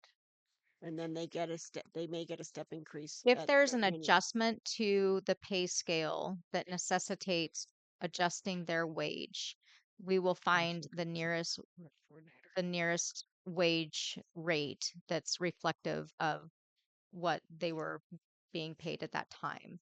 Unless there's like unless this is part of like a COLA or something different. But Right. right now we're just trying to move the scale around to accommodate the minimum wage changes and make the adjustment for the finance manager. So they're the if we have any entry level Parks and Rec, they've actually already been moved because we had to move them in January anyways. So to be on par with the minimum wage requirement. So Okay. this isn't going to have an impact really to anyone's wage. It might be 3 cents or something Sure. minimal, Sure. but it's just to get them on the nearest So, rate. so one of my concerns is as we're making these adjustments, I see in just referring to my chart, there was a 7% COLA increase, which obviously everybody got in 22. Mhm. There's been significant increases in most of these areas. Um, the but I'm concerned that some of these folks that have been with the city for 10, 14 years or more, or even, 6, 8, whatever, however many years, these folks are dropping down on the pay scale, and they're not realizing any benefit from these increases we're making. And so, I don't know the best way to look at that, but it seems like if we make an adjustment to the pay scale and somebody is at say a step 5, and the 4 steps below that disappear, that person now goes back down to level 1, and they're making the same amount of money. But these adjustments that we're making have to do with the job Mhm. market, have to do with Sure. fair wages, have to do with inflation, Absolutely. even though we're not terming it a COLA and awarding that across the board. So I have a concern that folks that have a lot of years in are not realizing the benefit of Well, some and of these changes. that's why I've changed. I'm sure you're talking about the maintenance workers. And Yeah, that's that's why an I obvious one. changed the maintenance worker 1 and 2 to make it more of a progressive process so Uh-huh. that it steps moving over. If you're a maintenance worker 1, you continue to move across, or you move up to a maintenance worker 2 or 3. And so that increase is already built into that. And they Okay. have every opportunity to be able to take advantage of that based upon their skill sets, their training, and their progression in their work, everyday work environment. What you also have to understand too is we have a very robust benefit package, including full medical care, that the employee pays in very, very little. It's a huge benefit that you don't see in other agencies necessarily. And so when we're looking at being competitive, we're not only being competitive with the hourly rate, we're also being competitive with that benefit package. And so that's a big consideration, and it's a consideration for the employees as well. I would caution, though, that the discussion tonight is not about individual employees, and I don't feel comfortable getting into personnel matters at this point. So if you want to take that as a separate discussion, then we'll have to do that. But I don't want to get into um, employee discussions. It's just blurs the line of Sure. legalities. No problem. Yeah, maybe maybe you could present us at some point with your staffing matrix and give us a little more information so we don't have to drill you with so many questions at the meeting. Because I think, as Kat, showed us tonight, I mean, we just really want to wrap our head around what we have going on and understand some of the issues at play here. Quick question, Mandy. Yeah. Is the purple the only items that are changing? Yes. Thank you very Yeah. much. Nice. Um, And to be clear, that's the only thing wage-wise. There was something in the cover that mentioned job descriptions were changed as well. Yeah, I don't have to So, bring job descriptions back to council. So that's within my purview to make those changes, okay. but I have to equate them to a salary schedule that Okay. you guys approve. And that's required, especially for CalPERS. So our wage scale, it's really critical that our wage scale is represented for CalPERS so we know what those allocations look like. And so we can't we can't make any type of allocation to CalPERS unless it's identified on a accepted pay scale. And so that's why it comes back to council as an amendment if we need to make any changes.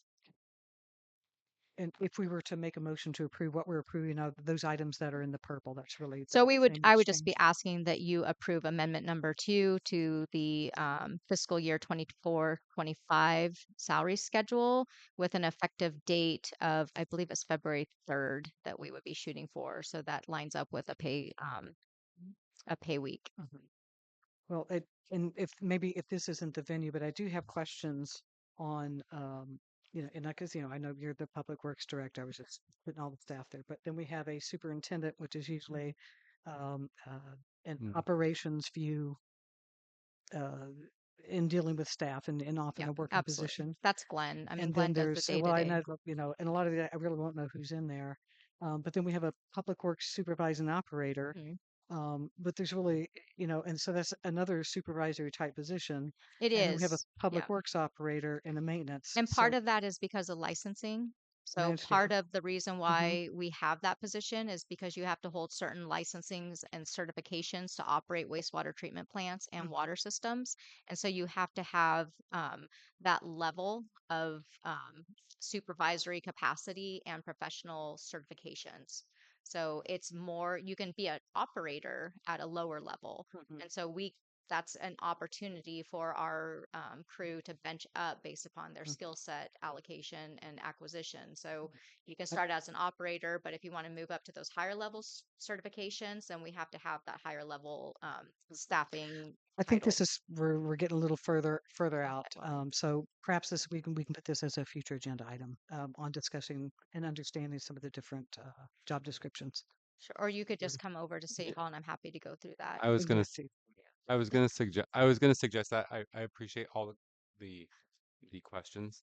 I also would invite council members to reach out to the city manager and maybe go your initial deep dive with the city manager, and then Okay. if you come to any conclusions, potentially bring those forward Good. at the meeting.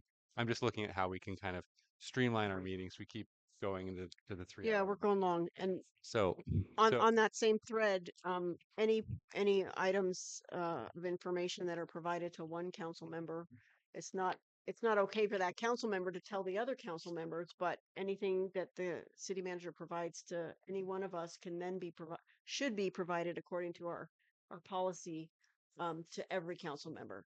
So we can all have the opportunity to get on the same page. Well, to read it all or not is another matter if we're interested or not interested. But if we can do that, if we can kind of, adhere to that policy, then we have a better chance of all getting to the same page and not burning so much time at meetings. great. Can we get a motion to? Does anyone want to make a motion? Are we still thinking about this item? What are Public comment? Is that- public comment? I mean, I'm great. Thank you. Apologies. Public comment on this matter. Yes, go ahead.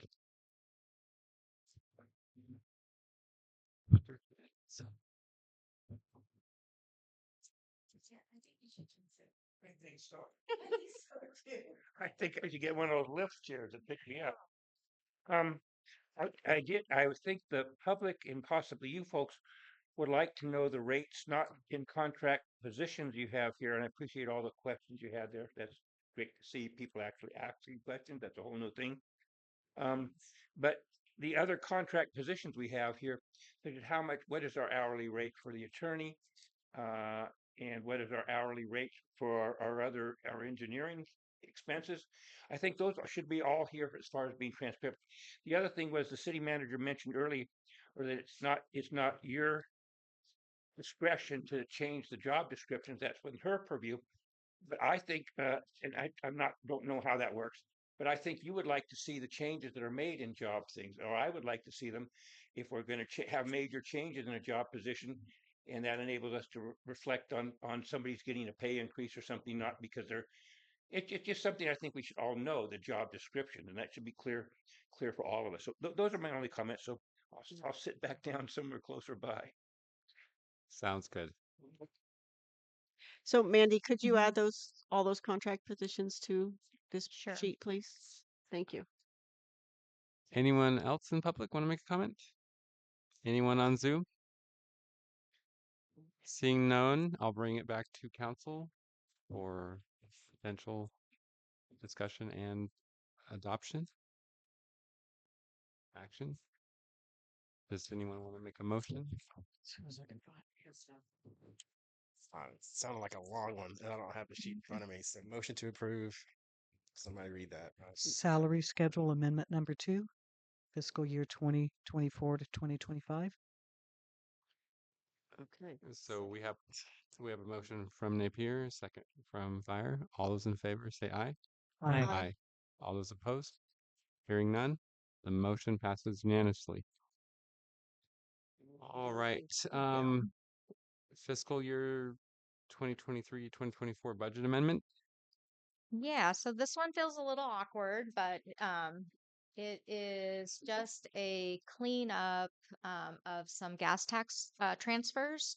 So some of our funds come in at different times of the fiscal year, and we had some eligible street projects and work that were done right at the end of the fiscal year, and our gas tax revenues came in a little bit later. So this is a transfer of those grant funds into the general fund to pay for the those costs. So um, you'll notice when you look at your financials, you'll see an item that'll say transfer in, and that's usually what happens with something like that is we have say we have a street fund, a specific street fund, money flows into that street fund, expenses flow through the general fund, and then the transfers take place between the funds to true those up because our funds don't always come in at the same time as our expenses. So the general fund can pay for the expenses, and then as the funds come through,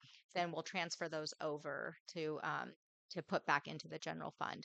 So we had some extra gas tax revenue that came in, and so we wanted to apply that so that the general fund gets replenished with those grant dollars.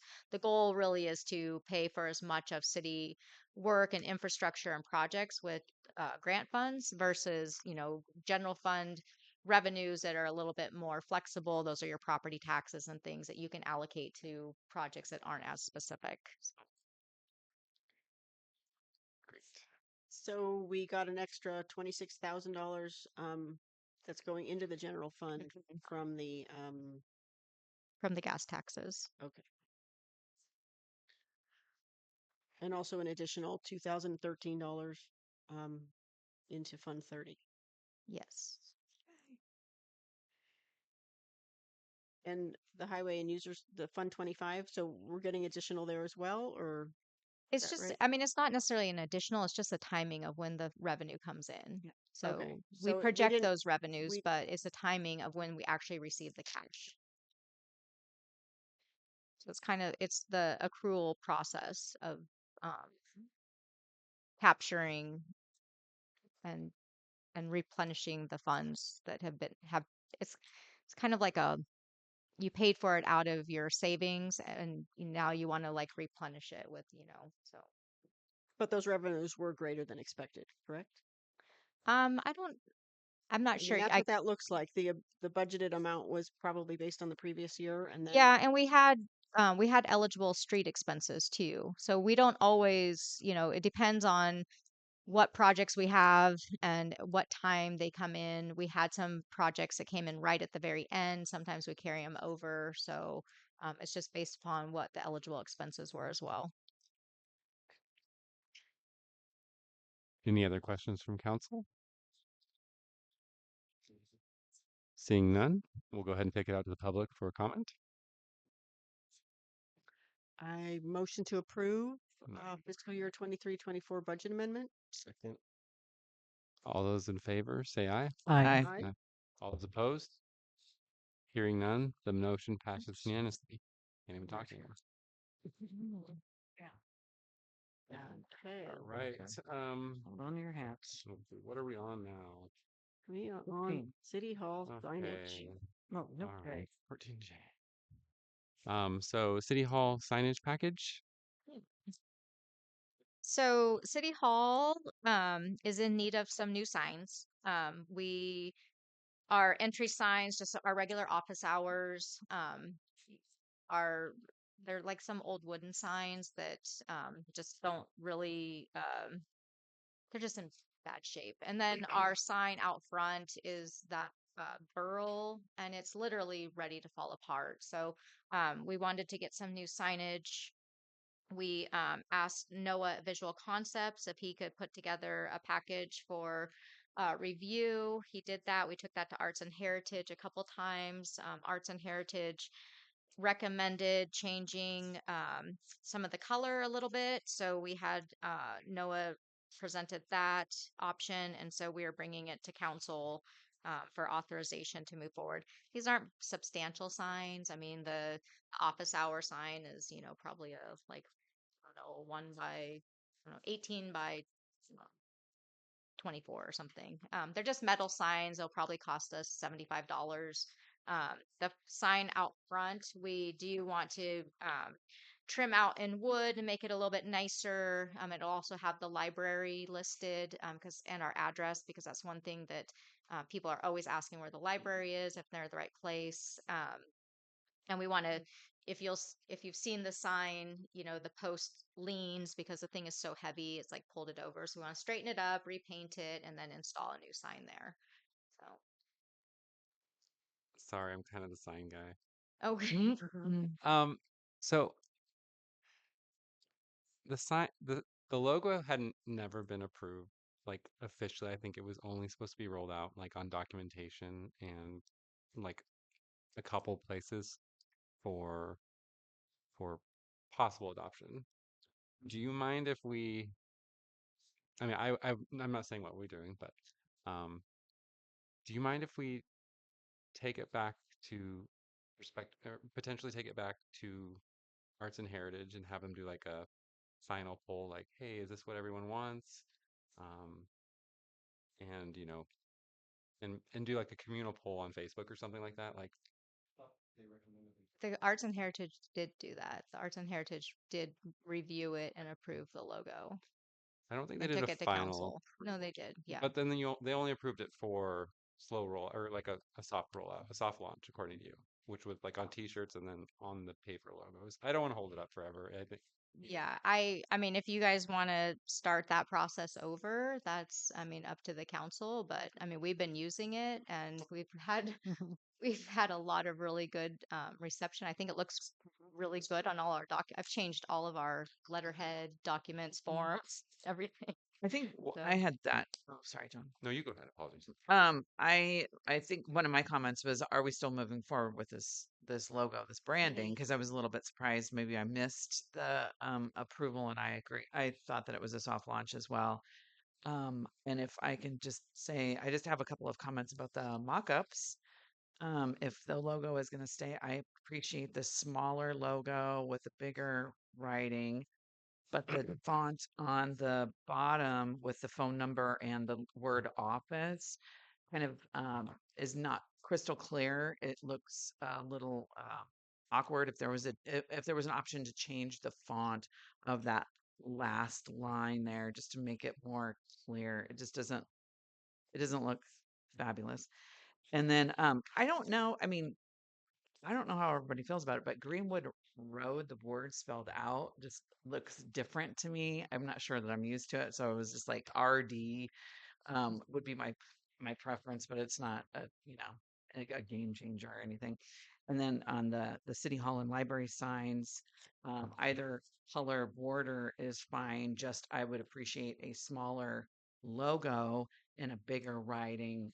And again, maybe it's not meant to be seen from the street or whatever. I didn't let you finish your explanation of where the signs were, how big they were going to be, all of yeah, that. and we did talk about the size. The problem is just the constraint. That was like the big as the font could get with the size of the sign. So the city hall sign that we're proposing to with the larger sign is, I don't know if you've noticed, it's like a burl. It says like population 1, 2, 3, 4. It's yeah. So that's what would replace this. Um, or that's what this would replace that. Well, for commenting on design, I'm so cheap. And when I see the amount of color and the logo when I go to print, or even if I switch it to black, I just think that's a lot of ink that's going out there. I know it sounds silly, but it really is. I'm not saying to do the old logo, but the old one was it was very crisp and clean with the lines and very simple. And it certainly would be wonderful to have an update.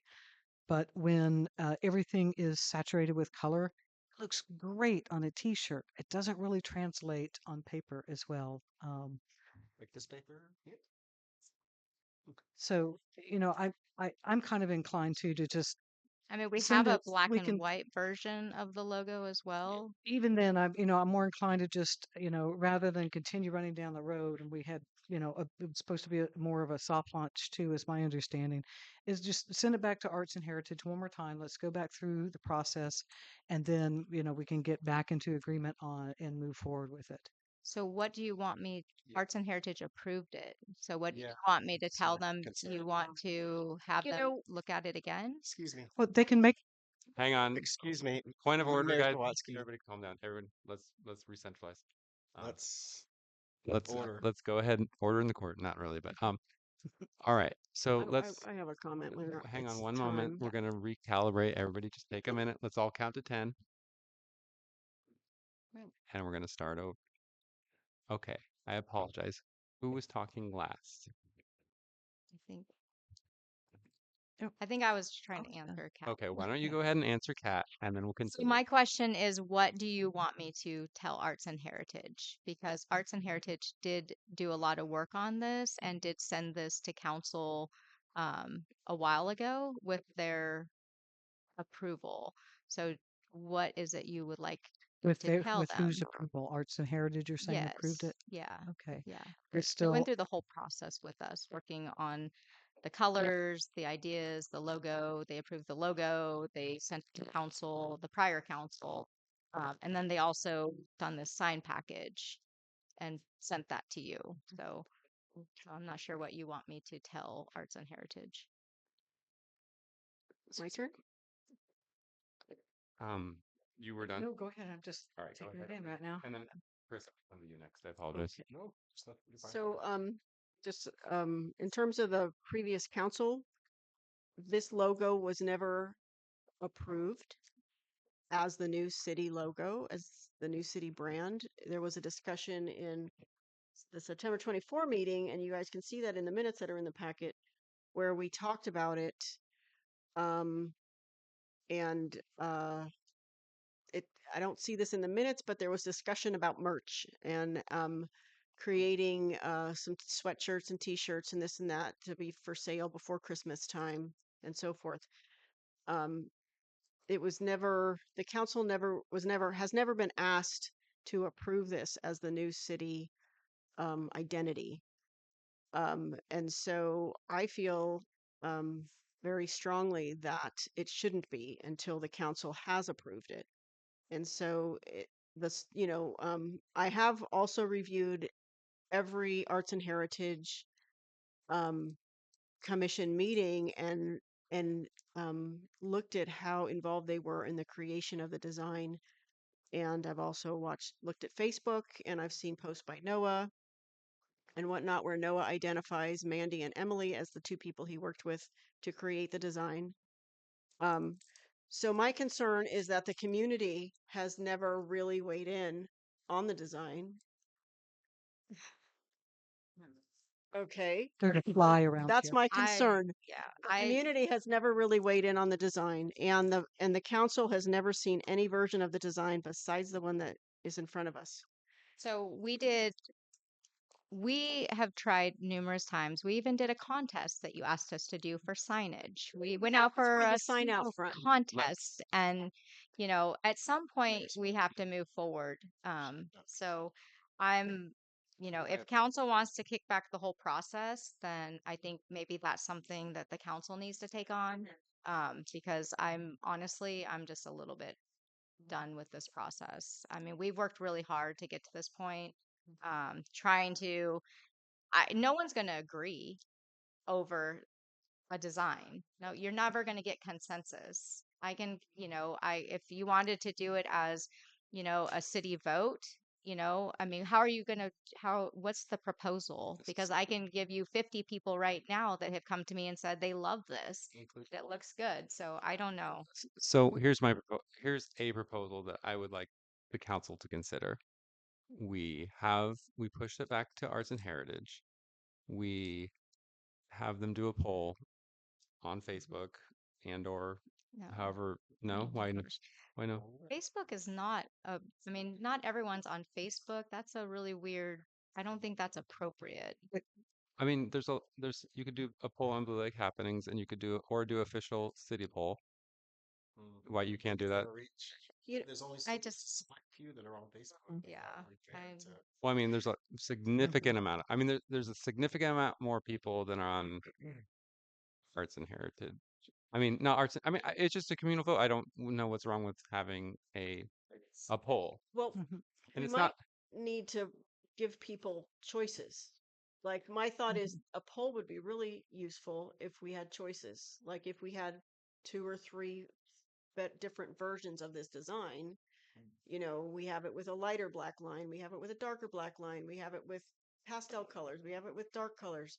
I mean, if we ask the artist to do a few different mock-ups, then we could do a poll and say, hey, which one does the city identify with? Where are we polling, Elise? I'm just trying to make that clear again. Who are we polling? Citizens of Blue Lake? I know. Through what? How are we getting to the citizens of Blue I Lake? think we could figure that out later. I think the question tonight is, Later. We could do we right have now. a choice? Exactly how we could manage, um, we don't have to identify that right this minute. But my concern is that there hasn't been a choice floated to the commissions or the community or the council. We were given one option, and this is that one option. And myself, as somebody who has worked to publish magazines, do layouts, create websites, I've always had a choice. No matter what design I was working on, no matter what project I was working on, whatever artist I was working with, whomever, they always gave me choices. They showed me a design. I said, I like this aspect of it. I like that aspect of it. I'd like to see it with these colors, with this line quality, blah, blah, blah. And we always had choices, and we could fine tune and tweak until we got the thing that looked right, felt right. Which I believe we have at this moment, but that's okay. That's a value judgment. No, it's a professional. That's what he does for a living, visual concepts. Whether or not I don't think the design or not, I love the design. I think he does a lot of great work around the community. Most of everything I've ever seen of his looks polished, modern, updated. We gave it to Arts and Heritage Commission. They gave us the input. They approved it. I just feel like why would we start all over again? Seems like a waste of everybody's time for what? But beautiful. I mean, it's not like the identifying factor for the city of it's something It's we use on our becoming. letterhead and our, Zwansky, our forms, can we please have Point of Yeah, order. please? public apologies. We're still having our discussion up here. Thank you for the input, but Yeah. um, I'm honestly, I think it's been made into a much larger issue. And these are the types of things where you just have to make a decision because you're not going to get everyone to agree. And, signage is, everyone sees something different. Everyone likes something different. I didn't like the blue around the sign. I liked the orange. The Arts and Heritage like the blue. Great. Let's go with the blue. People see colors different, but that's why we went with visual concepts because they are professionals and he knows how to create a branding system. That's not something I know how to do or anyone in, that we have on our team knew how to do. That's why we took it to a professional. So I think, if we want to turn this into a community art project, we tried to do that for a sign and we didn't get a single person interested. So I'm not really sure where we're going with this. I don't think we're going for a full redesign. Essentially, what my suggestion would be is try a couple more color palettes, have that presented to um, the Arts and Heritage Commission, possibly do a public poll, see, hey, this is our new these are our new ideas or our new sign ideas, and take a quick poll and be like, hey, and if they don't want to do it, I mean, if The public's like, If How this poll is the dictating factor. oh, From how are we polling? That's my question. We keep we're gonna box I, something to some you idea can, that we don't even have yet. I don't think it's fair to just be Mhm. on Facebook. I mean, and I don't think it's ridiculous to take it to the entire community as a vote. Should we wait for the primary? Should we wait for the next I'll election be, to do our signing packages? It just seems like, guys, I don't understand why we're. yes, go ahead. Um, I I know how different this must be for you, Mandy, that every new person on the council is a new personality Mhm. and have different ideas. And I mean, you must be made of elastic trying to contort yourself to the different demands. I just want to recognize that. I think that what I kind of see with this council is that process is very important in how we approach things or if we approve something. And I won't stand just on principle alone, but I think it's kind of clear that we're asking to send this back to Arts and Heritage. I mean, we're not getting. It doesn't sound like we're going to have an approval today, no matter our level of impatience. And I I think we respect know the that too. amount of work that has gone into it. I think we send it back to Arts and Heritage for a couple of cycles and allow people an opportunity to comment. Through that process, if they want to take a poll or register, or they can have a petition if they want to. But I do think taking it back to the folks um, And and having so, another go at it. again, what am I taking back? I'm telling Arts and Heritage that the council is kicking back your recommendation and they want you to do what? This also went through the EDC as well. So do you want, Mhm. I mean, I feel like you're saying to the Arts and Heritage Commission, we don't like what you recommended. So what would you like them to do? Because I think they're gonna say, we did recommend this and we Mm. did review it and we liked it. And so I think you need to determine what it is you want to do. Then Tell we could them to start the redo process it. over. Wow. I'm, I I mean, mean, I'm gonna, I was really hoping, I didn't want to share this, but one of the commission members did tell me they felt like they got shut down at the last meeting. Um, I'm just putting that out there. okay. You know what? I'm just Maybe telling. this is a great one for you to form an ad hoc on, and you guys could take this issue. I think that would be better choice because at this point, I'm kind of at the end of this process. Okay. I've seen this played out on social media. I've seen Councilmember Scafani post about me on social media about this. So I'm just kind of done with the whole thing. So I would recommend you form an ad hoc, and then you guys can take it through and present it to the commission and take it to the community. I think I'm too close to it now and just a little like frustrated with the inability to kind of make a decision. So Mhm. that's what I would recommend. I think that you guys will have a bigger comfort level in that maybe. Okay. Um, Thank you. let's open it up to public for public comment. Yes, go ahead. I strongly support your city manager's suggestion as far as a way to go forward. Um, I attended these meetings. That was where it was, and again, the biggest thing was there was only one option. That's it. Personally, I like that one that's right there in front of you better. Um, but that's all subjective, you know. It's more mellow. It seems to be just a little more blue. And I strongly support you coming up with a process that enables total participation. I think the soft opening, we were supposed to have sweatshirts, t-shirts, and mugs or something. I haven't seen a single person wearing it, but maybe they like it. But to me, if it was that such a winner, everybody'd be clamoring for that. I think that it does need to go before the public, and I strongly support what I think this council ran on was public participation and reaching out to the public. And I think this is a very important thing. This is the branding of Blue Lake. This is what's going to be on everything out there. It's what represents us.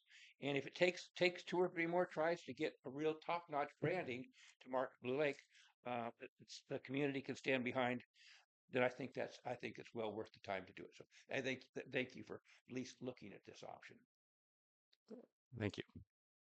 Yes, go ahead. Or sorry, Angela's coming.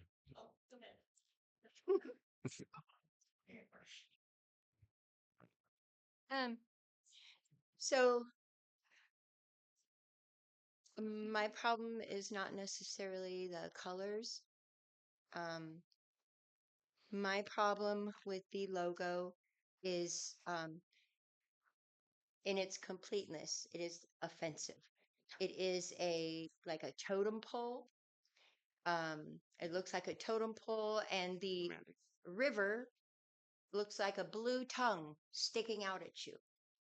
Every time I pull into Blue Lake and I see that sign,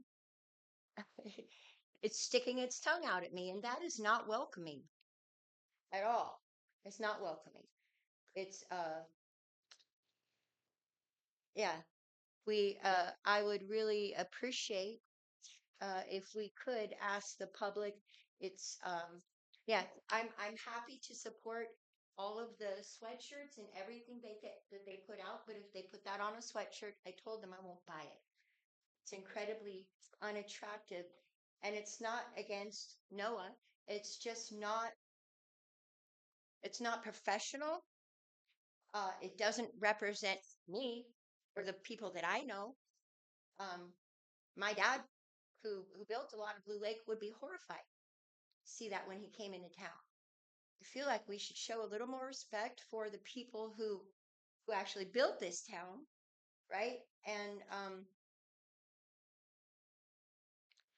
I don't think that we need to rebrand. That's how I feel about it. We don't need to rebrand. We need to keep things simple. I don't know what the cost of all of that is. I don't know if my 3 minutes are up, but I think it's atrocious, and we need to start from scratch. Something simple, not a lot of colors, classy, classy that is timeless. This is very, what's that word? It's trendy. It's going to go out of style. It's awful. Yes, Lori, go ahead. Well, I'm not sure I even know what it looks like, but my only suggestion is when you're looking at signage, all the signs that possibly could be put around Blue Lake, entry, City Hall, Town Square, Powers Creek District or Botawat District. So make sure that all the different signs that are going to be put out coordinate. I think there have been a lot of attempts for different signage over the last few years with, the Powers Creek, there are a couple of different signs that I think were tried and they don't tie in together. So however this process works out, whatever logo is chosen, I would like to maybe see an inventory of where all the signs should be going for the park. However, they're all going to tie and make sure that they all tie together. They're just not haphazardly put and designed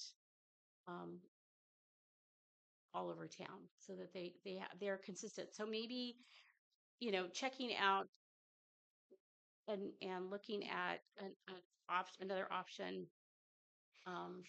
is worth the time, but making sure that where all the signs you expect to be are going to go, and then they're all going to coordinate. So at least we are kind of pulling everything together. If you're going to rebrand or whatever, make sure it's all consistent and in all the areas that you want to see signage. And you don't have to put the signs out right away, but at least you have a plan for it. Thanks. Great, thank you. Yes, go ahead.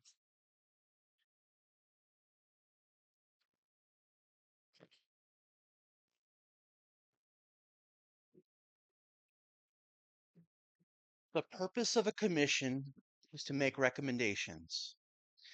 The time in which the public has their time to make their input is during the commissions in which the decisions are being made. By the time it reaches your desk, it's either a yes, I agree with this, or hey, okay, let's rework this, but we're going to do this. By saying, hey, we don't want anything to do with this, you're telling not only your Economic Development Commission and you're telling your Arts and Heritage Commission that we don't care about what you just did. All that work that you did, all that time, all that effort, we don't care. Because you're saying we don't like anything you just did. That's a major disrespect for those people that put in all that effort to make it what it is. As far as taking polls, Facebook, I'm telling you, I can't tell you how many times I have heard, but I just didn't know. Well, why did you not know? I'm not on Facebook. I have heard multiple times in the public people say, I didn't know this. I didn't know. Well, then where do you get your news? I don't know, but I don't hear about this. People, it's on themselves to be in the know. And if you're not willing to participate in the commission level, then you've given up your right to have a say. The time for you to have your say is in the commission.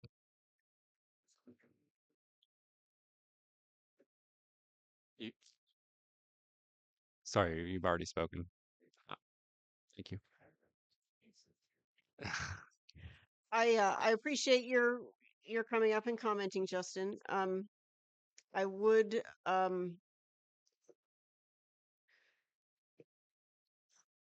I want to point out that that the commissions, you know, if some of these commissioners had sat down with pen and paper and pastels and created something and brought it to us as their approved logo and we said, ew, yuck, I don't like it, that really would be disrespectful to their creative process. You know, but that's not really what happened. And I didn't see anything at those meetings where they were offered opportunities to participate in the creative process, the actual creation that would give them ownership of the design. You know, so I mean, I really don't want to disrespect folks. I really don't. And I want to honor the time and effort and commitment people put into things. But for me, and I think for maybe some other folks at this table, um, community opportunity to be involved is important. And I get that the first attempt at a art contest for somebody to design the entryway sign didn't float, fell flat. I get it. You know, people didn't want to put themselves out there on that one. But I still believe that we have choices and we can exercise our right to make some choices. And as a council, I have no problem taking on this design. I have absolutely no problem. I'd be happy to be on the ad hoc committee that works on it. I've done a lot of work as a council member. I've worked, you know, I've put hundreds of hours into the website, and I'll keep working on it. And I'd be happy to work on this too. And if people don't like what I come up with, well, then I can just lump it. But you know, I believe in community opportunity for participation, and I think we can make an effort at consensus on this. And I would also like to remind the council, this isn't just about a logo. This was a branding platform. So this is translating over to everything that the city is putting forward, you know, our merchandise, our signage, our documents, all of it. And that was the goal of something that the EDC had been working on for a number of years, was trying to get to a point where we had some marketable um, items and our signage was branded. And as we're starting to build business and attract people out here, so it's not just about a logo. And part of the reason why the Arts and Heritage and the EDC didn't do hands-on work is because no one had the professional capabilities to do that. This is what Noah does for a living. He's a visual graphic artist who specializes in branding. And, you know, Emily and I worked really closely with him to provide him information, to provide him old, you know, designs, fonts, things, you know, talk about where the city's going as far as economic investment, recreation. But he is a creative person who takes that and turns that into something that actually is usable. And there's a lot that goes into it. It's not just about, you know, a picture. It's about how it translates across media. So that's social media, that's print media, that's, you know, all of it. So there's a lot that goes on And there's no one on any of the commissions that had the expertise to actually do the work. They had the expertise to help direct it, and that's what they had staff do, was find someone professional who could actually do it, which it wasn't me, wasn't Emily. So I mean, I'm like I said, I'm happy to turn this one over, but there's been a lot of work that's gone into this and a lot of thought, and we've received a lot of really great feedback. And if we want to turn it into, a poll or a contest, you might be surprised at how many people, step up and say that they really enjoy it and like it.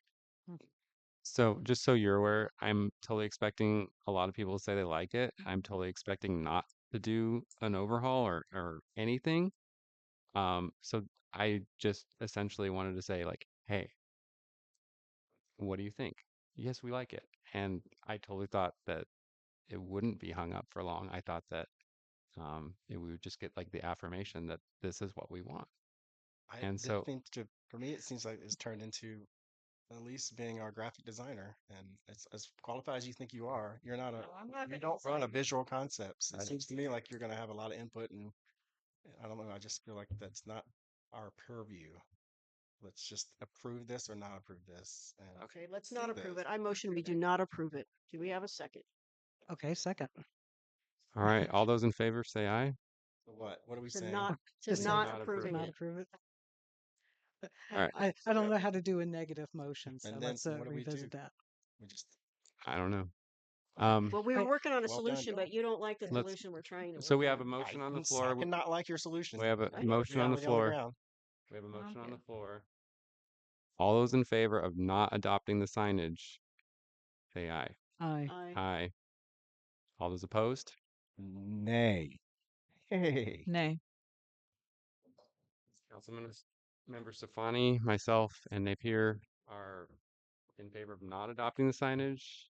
Louis Lusso and Fire are opposed to it, or in favor of adopting it. The motion does not pass. Okay. Hmm. I think we have to acknowledge that the city manager is taxed and has put a lot of effort into this. They've made the recommendation to for the council to consider an ad hoc committee to take this moving forward. At this time, was it appropriate to make a motion to form an ad hoc committee to join in with the arts and heritage? Therefore, we don't overburden the city manager with this. Um, Point of order. Point of order. Mayor, can you please address? I think we're on the next Next agenda. agenda. We can bring it up we can bring it up in the future. We moved on? Okay. I think we can. My bad. Thank you. so I would like to move that we continue the financial report to another meeting. Because, and I, I think we have to, all right, well, hang on, we got to move on to the next item. So moving on to item number 15, which is financial report. Reports of reports of council and staff financial report. City Manager Megger, is this something that we can accomplish in a quick amount of time, or is it going to be extensive? Yeah, and honestly, normally what council does is they accept the financial report, they review it. If they have questions, they can contact staff, they can contact Scott, and then if you have anything of substance, we can bring it back to the next meeting. If you have things to review, I can help to some extent, but I may not have all your answers because this really is the report of the accountant. and this is our quarterly report, Yes, right? So it's ending, at December. the end of December. So previously I've suggested that we do a full budget review, soon. And I imagine that a budget review would include this financial report, and possibly some of the documents from the original budget. Is that something I'm wondering that everybody wants to do? I kind of feel like that's something we should start to look at. Oh, are you talking for the budget planning for June when that is due? No, I'm talking more like a midterm review where, and this report shows us if we're on budget, if we're over budget, what percentage of our budget have we already spent. So it kind of tells us, it gives us an idea of where we are in the middle of the year. and if we're over, under, sideways, whatever, wherever we might be, you know, our opportunity to make adjustments is now, as opposed to June when it's over Right. with. Can I ask if this might satisfy both things? Because I do have a lot of questions and I don't want to punish anybody with them. And I think if Mandy and I were able to sit together at a time of your choosing, then I'd be able to like come to my greater understanding. And if that's the case, then we could kind of do this as a quick review and to satisfy your requirement, then we could put that as a future agenda item so that we can kind of expedite the process for this one quarterly review. But if you want to put as an agenda item for a more thorough full budget review, that we would put that as a future agenda item to maybe occur at one of the next one or two meetings. Sure. Yeah, I mean, yeah, we can, of course, I don't know, this isn't even an action item, right? This is No, just it's a just a report, report. so we don't Okay, have to I'm just going to adopt it, listen. we don't I'm have to good. accept it. It just is. Let's go. But yeah, and I did have a meeting with the accountant last week, and I asked him about doing, It's in the city manager report. It's your report, right? No, this is the financial report. I gave you my city manager report Okay, at your great. last meeting. Okay. Yeah. Sorry. Not apologies. the last anyway, meeting. I asked him about a work session where we could all sit around and figure out what the budget is, how to look at it, how to understand it. He said he'd be happy to do that after April 15th. So yeah. maybe the end of April, that would be a good time. Okay. But in the meantime, you know, I personally find understanding the budget to be a pretty heavy lift. I think it's a tough it's a tough document to fully comprehend. So I'm hoping everybody gets an opportunity to get to a comfort level before we get anywhere near June. So Mandy, did you have anything that you wanted to discuss? No, just if you have any questions, I'm happy to answer. Okay. I'll reserve my question for one-on-one with you when you have time. Absolutely. Reach out. I'm happy for that. does anybody else, I mean, there's the one-on-one, I don't know. Does everybody want to do one-on-one, or everybody else is comfortable with the wait till later? Thank you. Apologies. All right. So moving on. Moving on. Item number 15. Reports of council and staff. Anybody attend any meetings? Christopher? No report, thank you. Oh, I was at an RCA meeting last week, and there's nothing really exciting to talk about.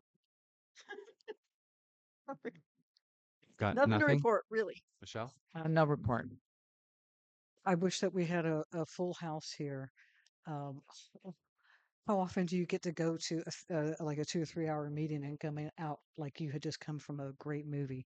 So I'm on the Redwoods Rural Economic Development Commission, which we have yet to meet in person or for me to attend, because this past Monday when they would have been scheduled, they asked that we all attend a presentation put on by Natalie Arroyo, who is I think the 4th district supervisor. And this is with the basically it deals with the challenges in healthcare. And that sounds like, oh, well, what does that have to do with us? It has everything to do with us. Just to parallel with what Mandy was saying and reflecting about the challenges for law enforcement and their staffing. And that's deputies, that's sheriffs, that's some of these programs are a 1 year training or less in order to get certified. We're talking our nurses, our PAs, our doctors. The ability for us to recruit and retain here in Humboldt County has some unique challenges. And I think I'll just get to the point. One of the ones that I'm going to throw it out there for us to sort of nibble and digest on is one of the number one barriers to these providers coming here and being able to provide services, because Humboldt County is we're already over a barrel as far as having the sufficient number and type of medical providers. It is going to exponentially increase because of the number of retirees that are happening and the low number of people going into the field. The complication for these individuals who are coming out here is most of them are coming out with about $500,000 worth of school debt alone. So we imagine doctors to be rich and have a lot of options. And what we are hearing, what she presented, and this was with a panel from folks. We had the CEO of Mad River Hospital. We had the representative from St. Joe's. I mean, these are like the Tori Starr from Open Door, which, I mean, they deal with clinics from Del Norte through all through Humboldt. They're the largest medical provider here. And they're all saying the same thing, that the problems they have is with housing and with having housing that is affordable for these people, that they're strapped. And in particular, one of the places where they're really struggling is when you bring in locums and tenants and you're trying to find temporary housing or furnished housing. We're talking $400,000 for an apartment. It's these are really prices that are considered gouging.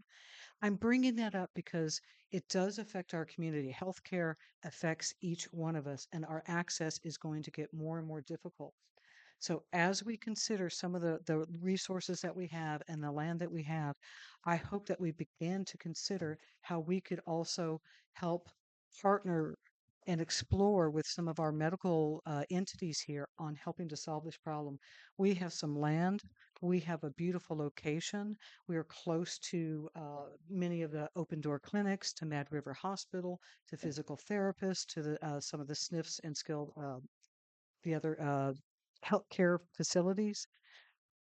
I've said enough, but I think we have an element, at least for consideration and just to kind of mull over healthcare, housing, revenue. Thank you. Great. Staff, go ahead. Andy? I presented my city manager's report at the January 14th meeting. Great, thank you. Yeah. And then what was next? Let's see here. I actually did have something I wanted to report on, but I forgot what it was. Do you remember now or? No. Okay. So I'll carry it over next month. All right. Future agenda items tracking list sheet. Did you have that still, Mandy? Yeah.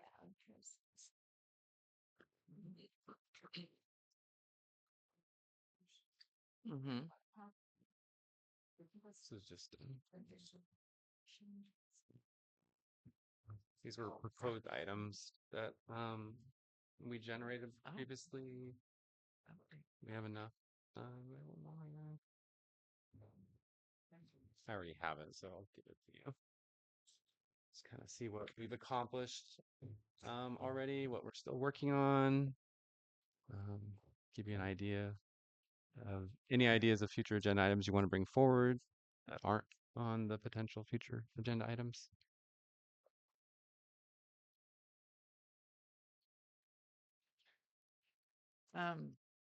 I had written down the revision of the council manual. Is that right? What's it called?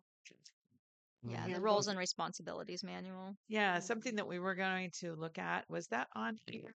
I mean, I don't think it was. I appreciate the list. My eyes are not really working right now. I don't think. Yeah, so I had it on this one. Oh, And a lot of what is in here, I think, is encapsulated in okay. that item as well. I think a lot of the issues can be resolved by updating that manual and clarifying process. So I think it's a really high priority item.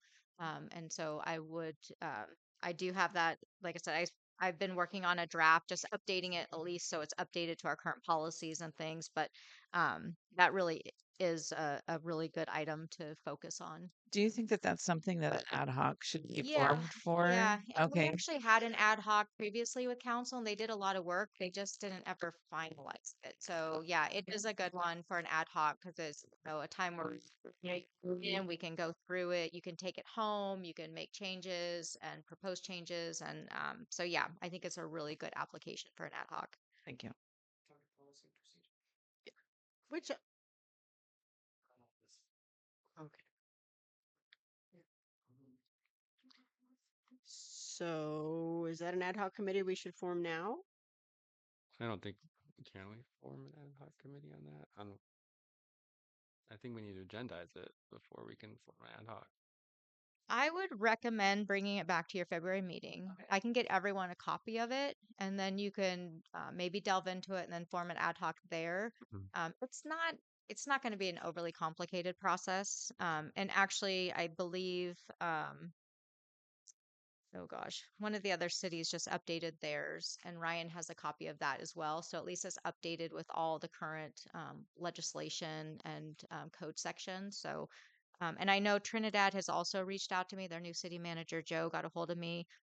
He's trying to figure out a process for his council to do future agenda items. Apparently, um, we're not the only ones that are kind of working on a system. So I said that'd be a great time for us to collaborate with Trinidad as well, to kind of share resources and ideas. So, are you going to email us your draft? Is that what you're thinking? Yeah, I'm gonna try and get as much updated as possible, and then I can send you guys a draft with track changes, and then we'll have that on for the February agenda if that works for council. And did you say you're going to track the changes? So, like, you're going to show us what you've changed, kind of Yes. thing? Yes. Okay.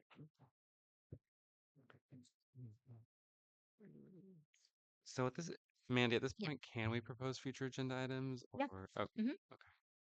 And, So, I just want to say I love this sheet that John created. Um, and as for the last two meetings, I've been the other person on the agenda setting committee, and I just think he put some time and effort into creating this, and I think it's great. I think it's a good tool that we could use, to communicate with within the council, and also I think it's nice for the public to be able to see what we have on our list, um, and things that might be coming up.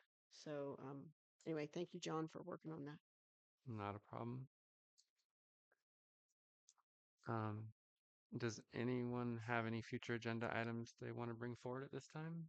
No Christopher? future. I just want to point out that it took us 8.5 hours to get through with this agenda thing. So I think we really need to figure out a way to make it less than 8.5 hours. I've got some Two proposals. meetings. It's just getting out of hand. And I love Blue Lake. I love doing the business, but I think this is asking a lot of us, asking a lot of staff, asking a lot of Justin.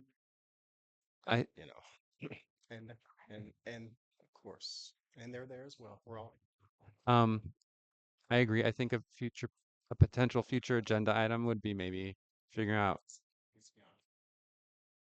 proposal for a future agenda item is ways that we can optimize these meetings and make them a little more efficient. Um, maybe could we have an open discussion on that in the future? Just meeting optimization, see ways that we can either set time limits on ourselves or on the process and make sure we're moving along while also not harming open discussion. and being cognizant of the amount of agenda items on the for that particular month, if you will. Correct. Um, Chris, do you want to propose that one, or am I proposing that one? Just on my list here, the optimization of the meeting. Yeah. Just a discussion. Yeah, you don't have to make a motion or anything on No, these. I These mean, are just a time for you to list them, and then, yeah. but I do have to caution though, as you build these lists, then you've got to be cognizant of how much you can take on and what gets kicked to the next meeting. So, Well, I think that we're going to kind of smooth out here, um, hopefully, in the next little bit of time. I mean, we're all kind of getting used to the process, and we have so many questions. And I think that, we'll probably, once we get used to each other and what we're trying to get accomplished, we might be able to get our point across with less time. I hope. I think. Maybe. I don't know. Great. We'll see. Any other future agenda items? Can the public give input on future agenda items? Mandy, what's that? is the public allowed to give future agenda items? Yeah, they can comment on Yes, future go ahead. items. Well, I have a very good crystal ball. I think you may wish to, because it may be relevant, and you may wish to move rather quickly with the topic. And the topic would be compliance with DHHS Environmental Department, which is handled by Mr. Dolph. and it would have to do with a lack of compliance the city is regarding its permitting process for its food facilities, including the doghouse and your other facilities here. So that's something that I highly recommend you put a placeholder in there because you may wish to respond quickly. Um, the county is very, very lenient on things, especially if you jump on things right away. On the other hand, if you don't do it right away, I think you're not showing good faith in compliance when you are in violation of something. So anyway, I just thought I'd bring that forward to you, and I guess you could wait. With the weed business, they have a $10,000 a day fines for not participating correctly, and that county does not do that way. They want to bring us into compliance. So anyway, you may wish to consider putting that on, or maybe if you're having 2 meetings a month or something like that, you'd be able to get it in a timely manner. So that's my suggestion. Thank you for the opportunity to speak. Great, thank you. Mandy, if I had an item that potentially would be a closed session item to bring You can forward, propose that. I can propose it now, Mhm. or it would be appropriate, even if it had to do with like real estate and stuff like that, or should, Yeah, I mean, you would propose the subject matter. okay. I mean, there's only so many things you can do in closed session. So most things have to be done in open session. Okay, So, I'll talk to legal first before I okay. bring it forward. Um, and let's see. I think a future agenda item I would like to look at is how city council interacts with our commissions. So that would be another discussion item I'd like to bring up in the future.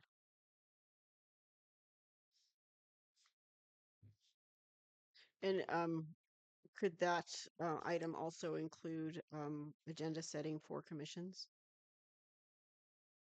Uh, I mean, as part of the interaction process, I think that, or that's just all I included? think, yeah, I think that's pretty broad, but Yeah.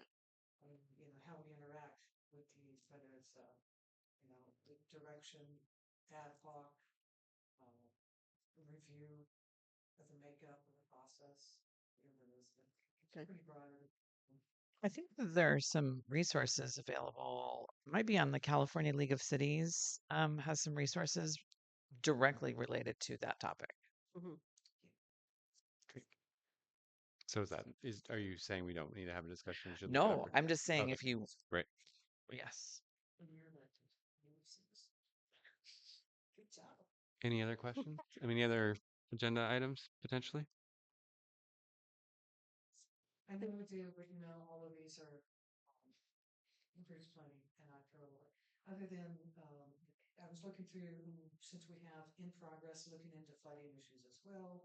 We had a citizen concern, flooding, safety, leaking toilets, so, I just felt there was enough compounding that particular issue that we keep that citizen's concern, floating up to the front. Yeah, I think this is a good time to say if there's something on this list. We haven't prioritized this list, so if there's something here that you feel needs to be at the top of the list, we should say so.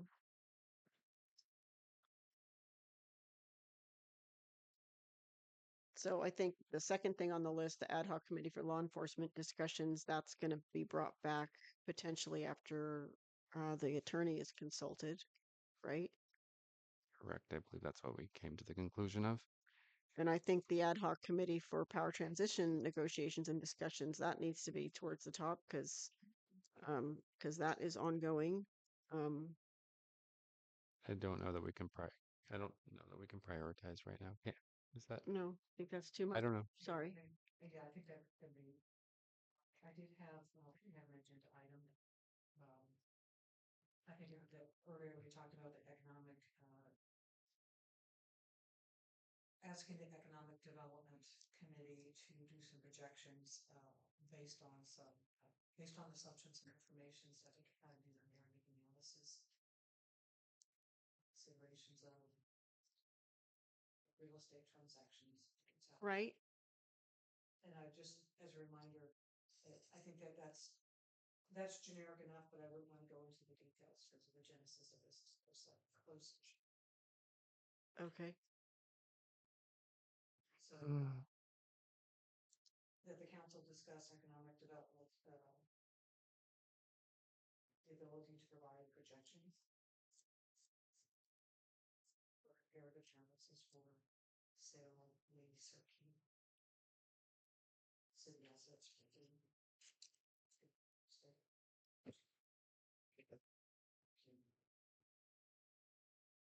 Any other future agenda items? Anyone on Zoom with future agenda items? Seeing none, go ahead and bring it back to council. I believe we're at the point where we can adjourn. Just a moment. I can't remember. Okay, motion to adjourn. I have one that I'm going to recognize the endurance of our city manager. And I mean that sincerely. Barely holding on here. It's been a long day. Thank you. I just want to say that. Thank you. Motion to adjourn? A second? You I'll were the second. first. All those in favor, say aye. Aye. Aye. All those opposed?